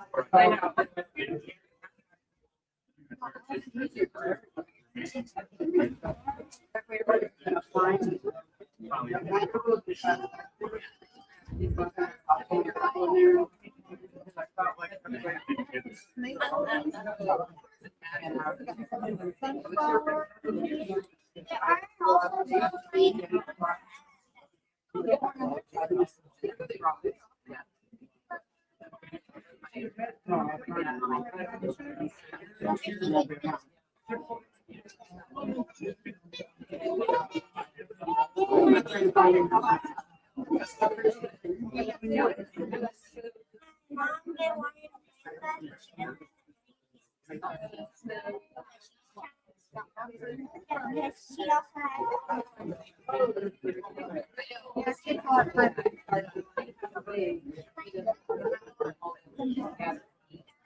Little green crack.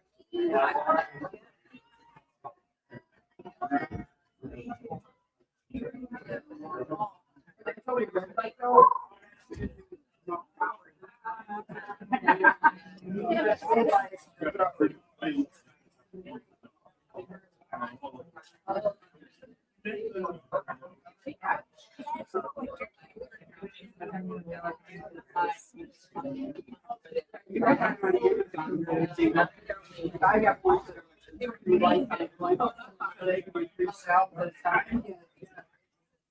I've been having these in my greenhouse.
I've already got that.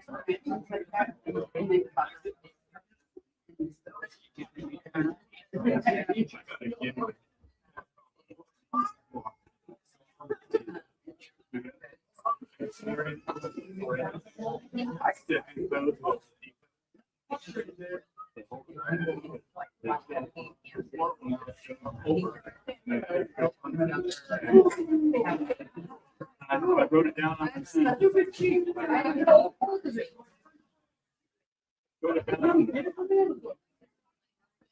you can get it for everybody. I could go to everything. I tried.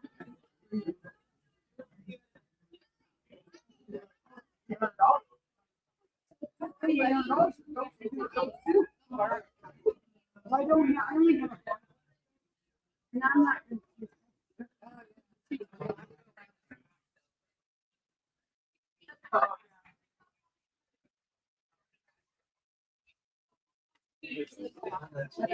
One go, my neighbors. One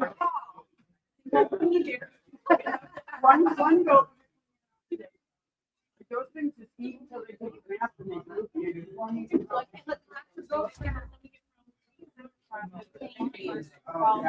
And then again, with the poop in your tank.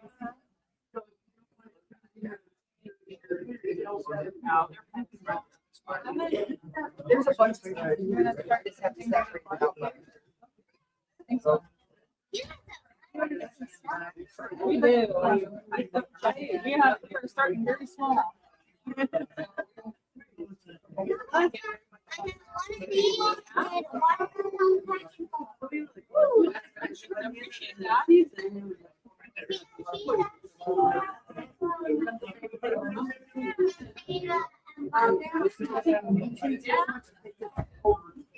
So like, you gotta keep pitching them back until they're like they want it, and then just keep like, but I don't pitch my back.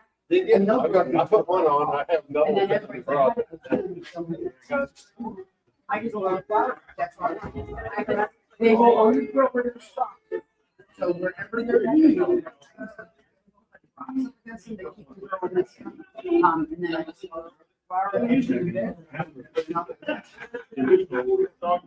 I mean, you're good, but you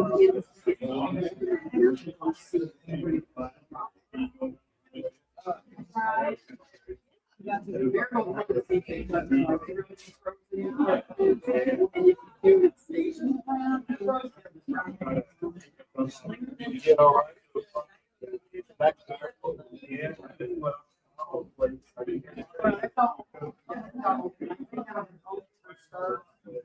And like, we're gonna get bad weather or something.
He bought that thing 9 years old.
Might ask me about that. Maybe.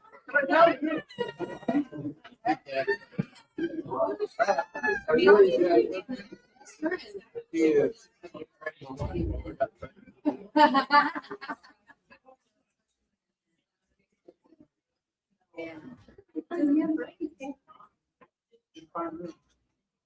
Are any of them going in? They're all going in. Well, I don't disagree, but.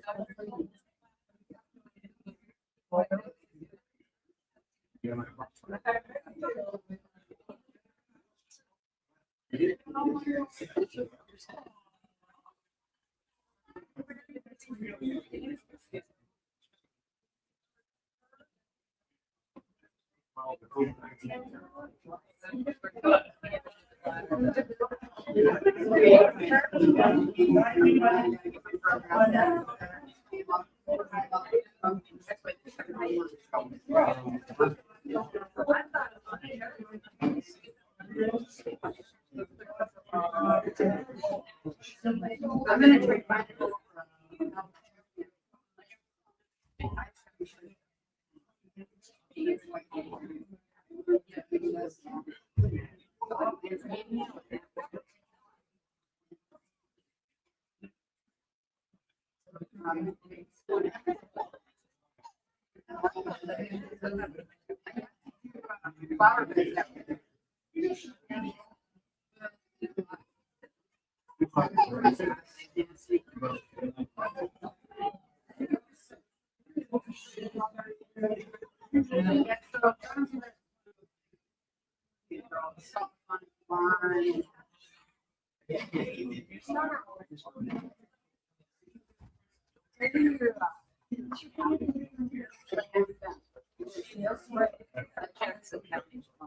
We gonna have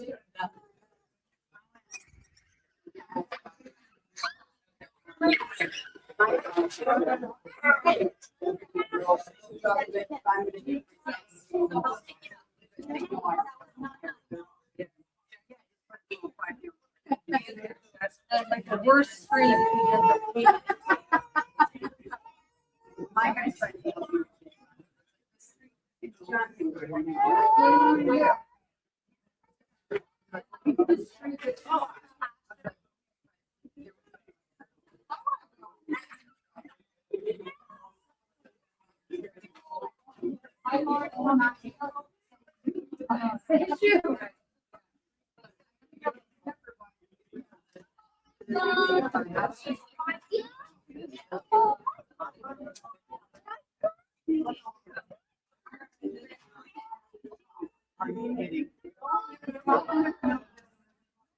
No.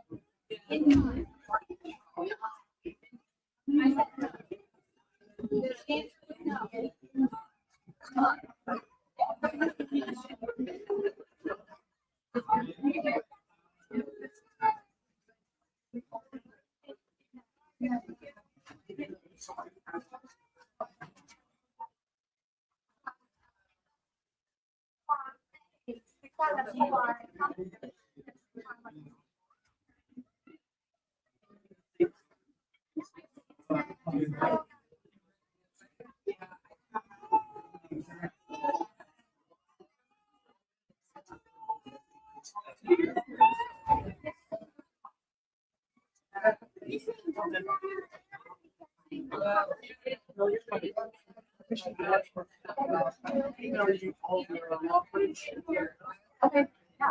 There's a bunch of stuff in this from the beginning. We talked about the upcoming festival.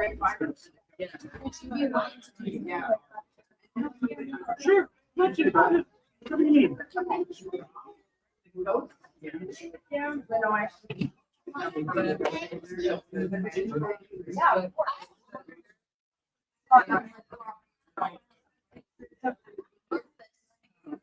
That. On your collar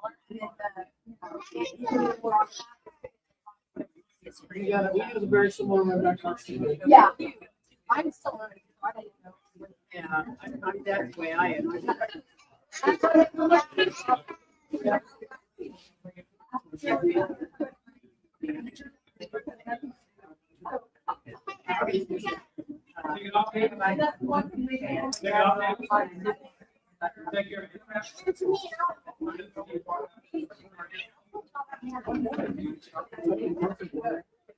Oh, it's okay. I'm only getting shoulder up. You'll be good.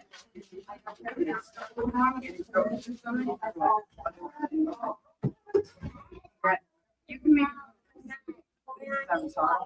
Because there's a lot of things we can do.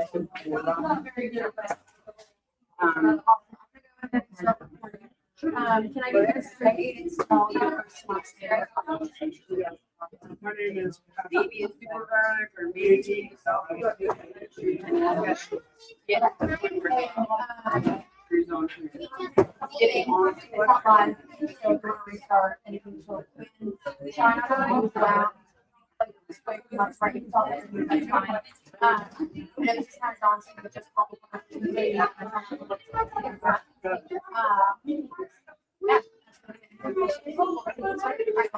So, yeah, pretty much. Tell me a little bit about, Sure. So it's really a nutrient system that we have yet. We were working for we were where we bring in speakers and we've done processed thousands of pounds of macaroni. With the chickens in the world, this was a spring baby garden. What's the right here? We kind of to other parts of that. I grow a garden. That versus that.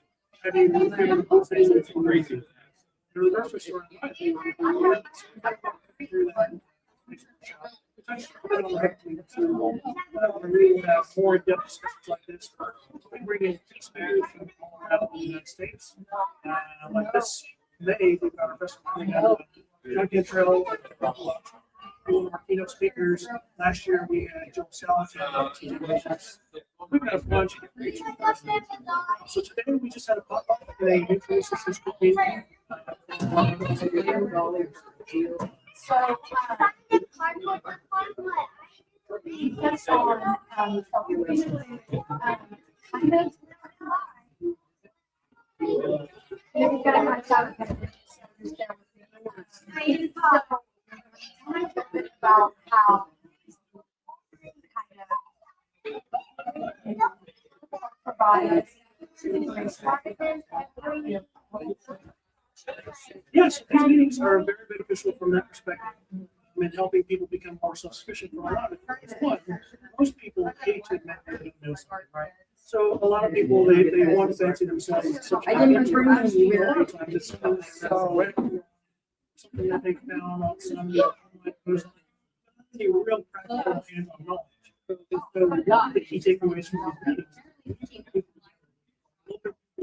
Community that are doing these things now, teach this thing now. Have a business one, they never have things are shaped. He does cattle.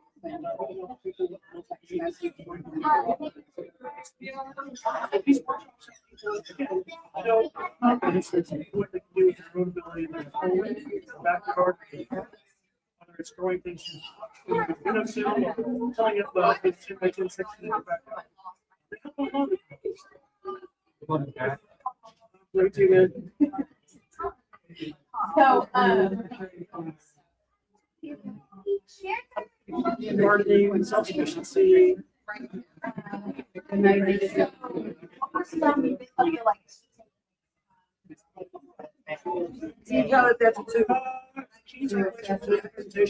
There's a lot of people that have a lot of questions about getting started.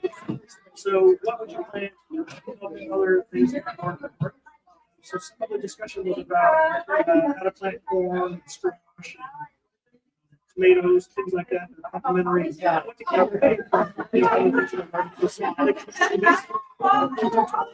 sun, things that grow along the ground.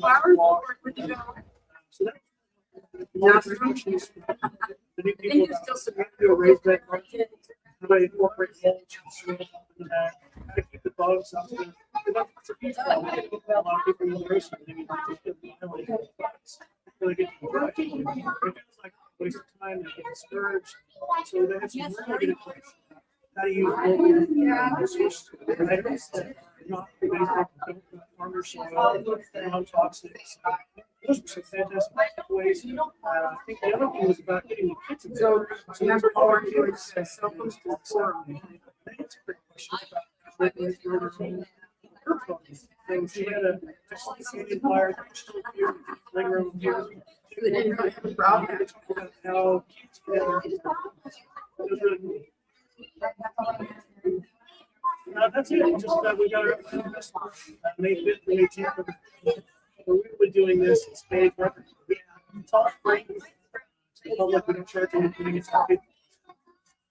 We have local sponsors. Down to local shops like auto sales and people are yes.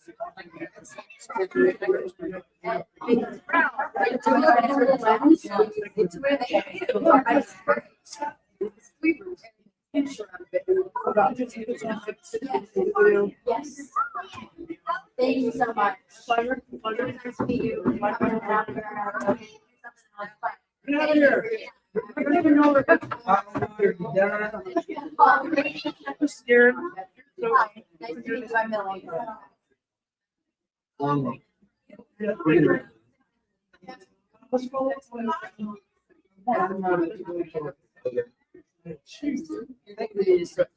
That's what he said.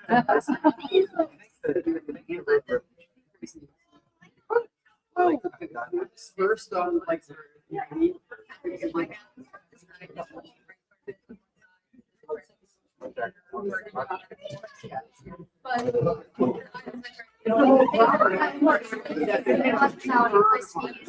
So like it goes out to the ground, and when you burn out the brushes, or it just dissipates in one spot. And I don't know. The vet told me that was perfectly fine. I was like, I love that. Absolutely 100%. Other than the fact that when you write your opinions, that made me. Max hit me up to do it this time. I bet you have on whatever nutrient in there, and it just That's how it's good. Sign copy. You're gonna be on site. These are signed and Excel and an egg and that's there. So they're not missing anything. Everything was solid. People spot diet. We just do whatever's left over. And they get a little. They get.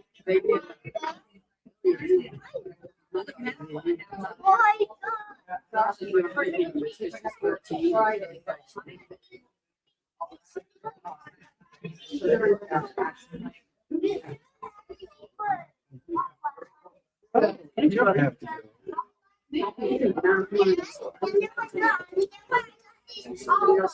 Okay, all right, cool. I'll put it with them. And then, so I'll see what. You. There's one shop to be with.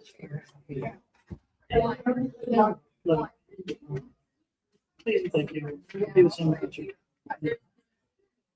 Anyway, now there's one.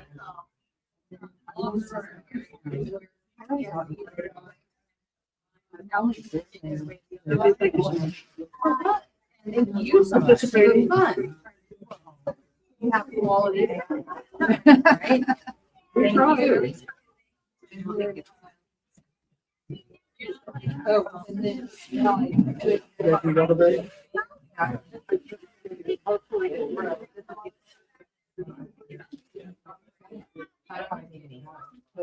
Gary, are you going to come? You bet. Take one. Can you zip like that? Yeah, I just got it around the curve and grab it. You doing a zip lock?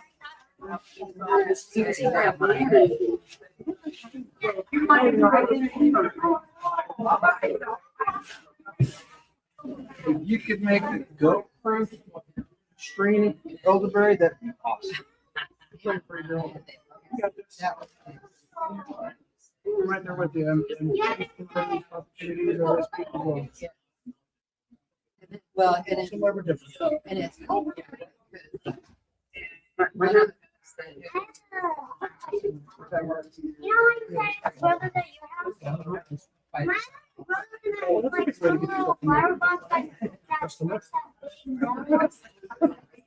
You have to show me what you're talking about tomorrow.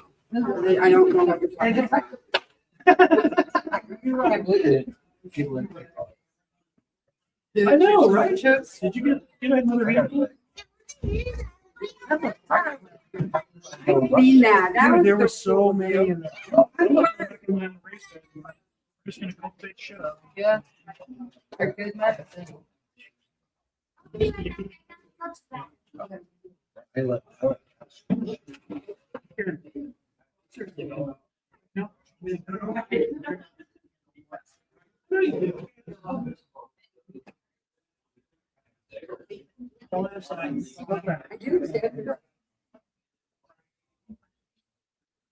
I can do Sundays. And I just have to get my. So I can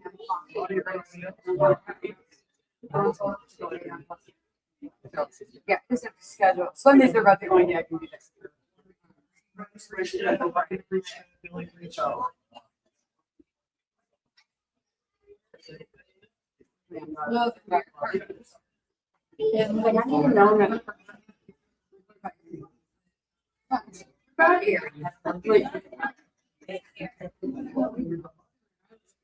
And know too much. She's 13.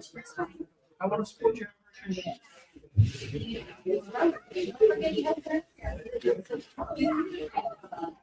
She just learned.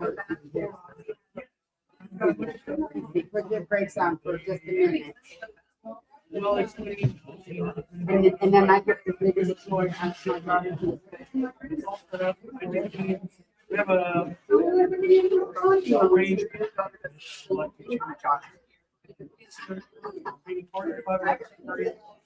Yeah, it's for my daughter. She's got a short memory. Short memory.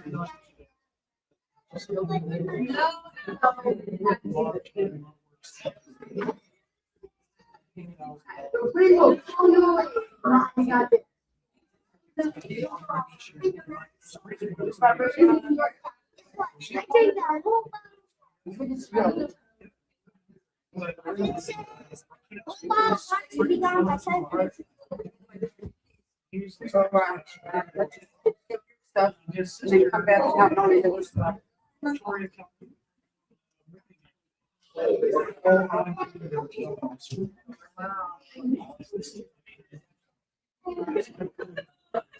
All over the place.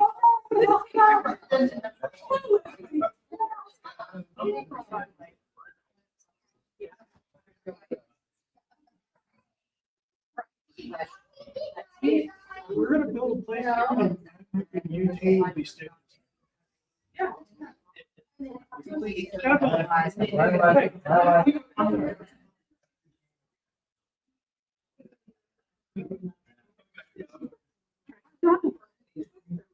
He had to go. It's been.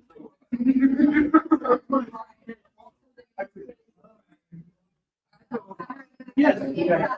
Tracy, it's a pleasure. It was nice to meet you. Yeah. See you. Tracy. Good job, man. Good to meet you, man. You're awesome. I don't know if you knew that or not. You're great. You scored with this one.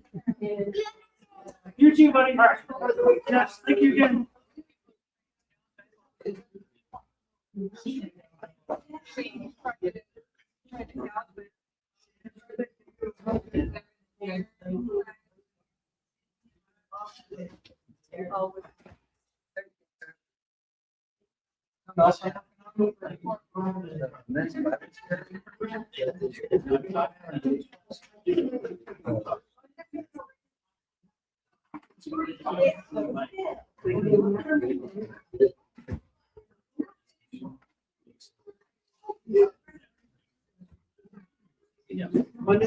I'm making it, I'm turning it into a.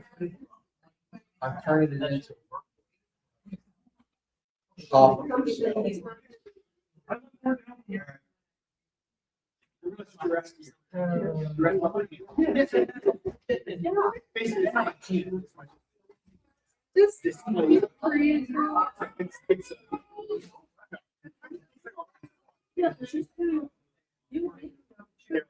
I'm not about it. We can figure it out. Right there with you. Sorry, don't forget the horse.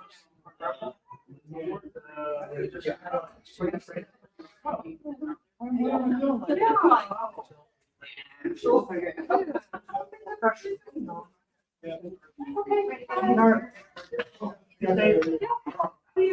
what are you doing? You going to VRBO? Then you going?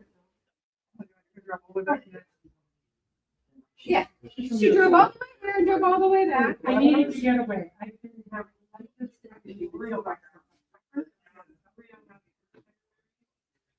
It was snowing this morning, yes. So I'm out of here, you know, and I'm all trying to go here today. You know, so I pick up things are getting better. Yes. Don't run right back to Sodom and Gomorrah. Keep going, don't look back. Oh, You're on the stopper. Stopper. Yeah, I know. I've been looking for 15 years. And he started attacking me. Yeah. Like in a good way or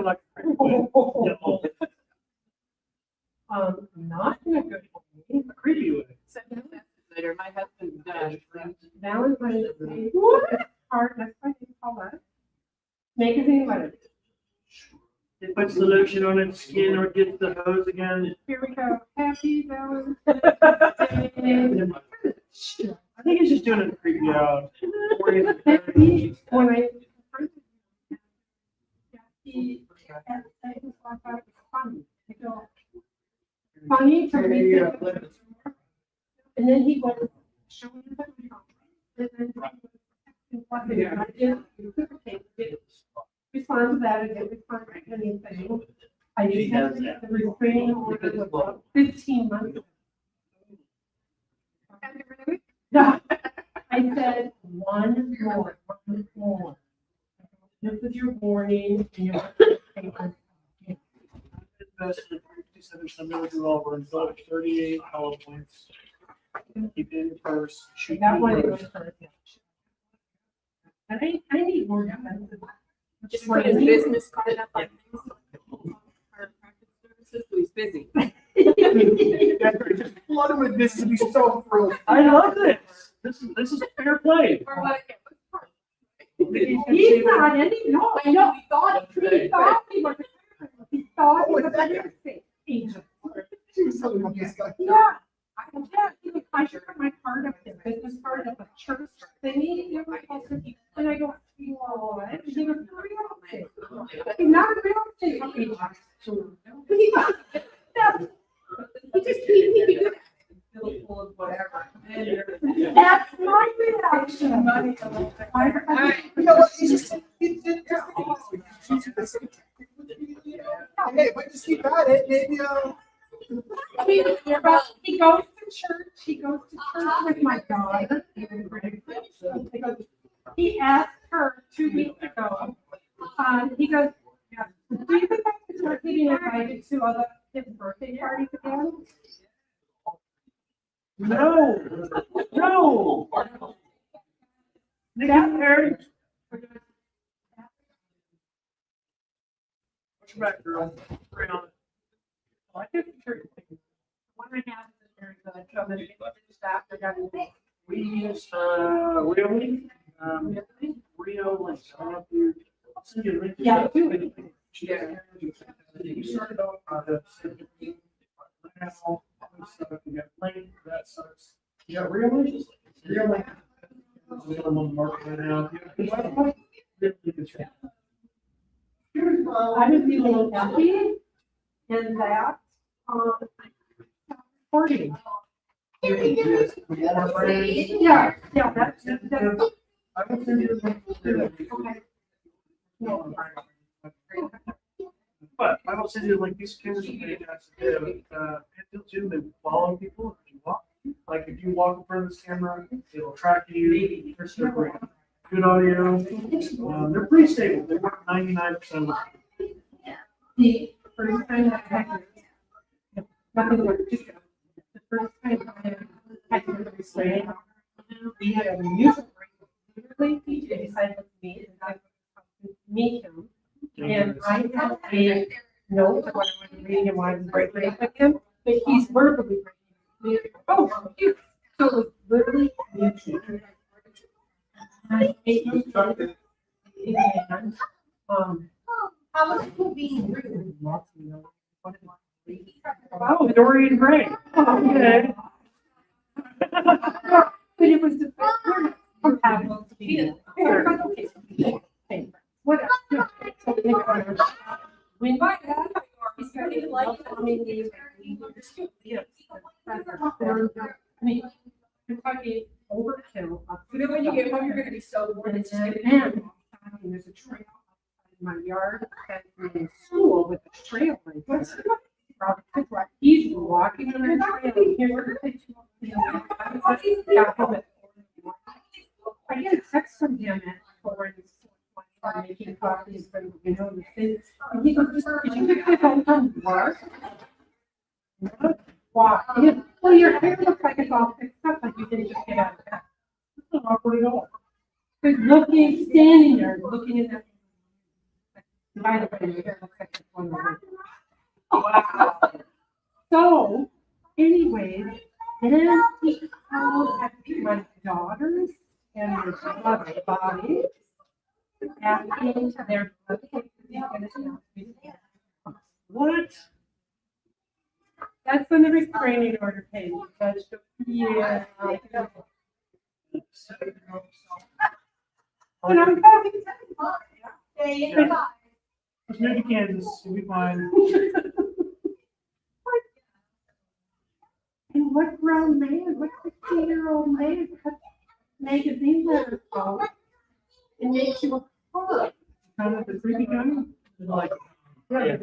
Isn't there an alphabet killer out there? I think there's still one out there, yeah.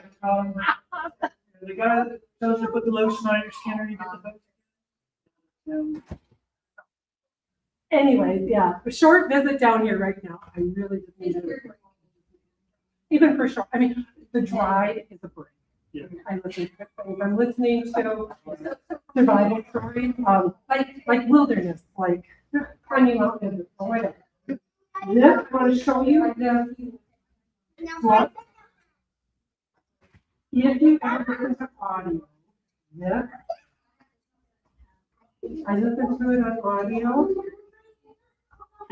I'll lose my financial advisor. He listens to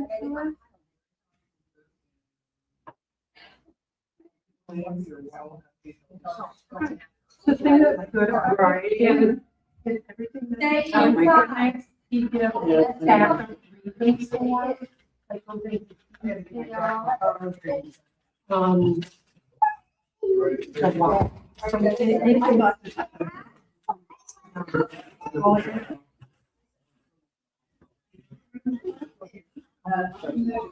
he's in,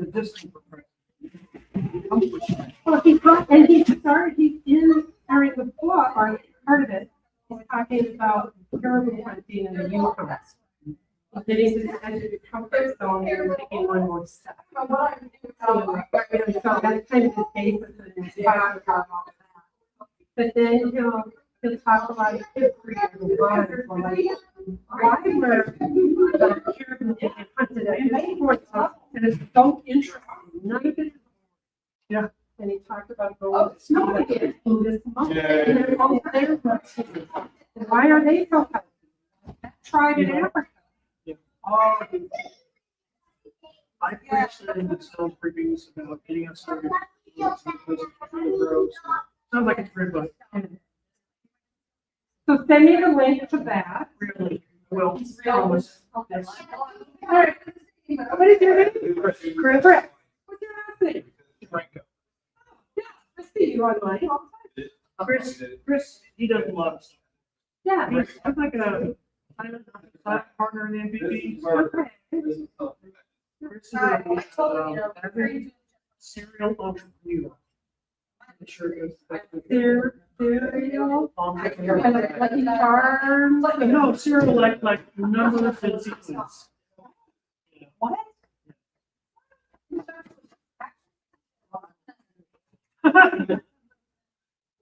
He's an entrepreneur.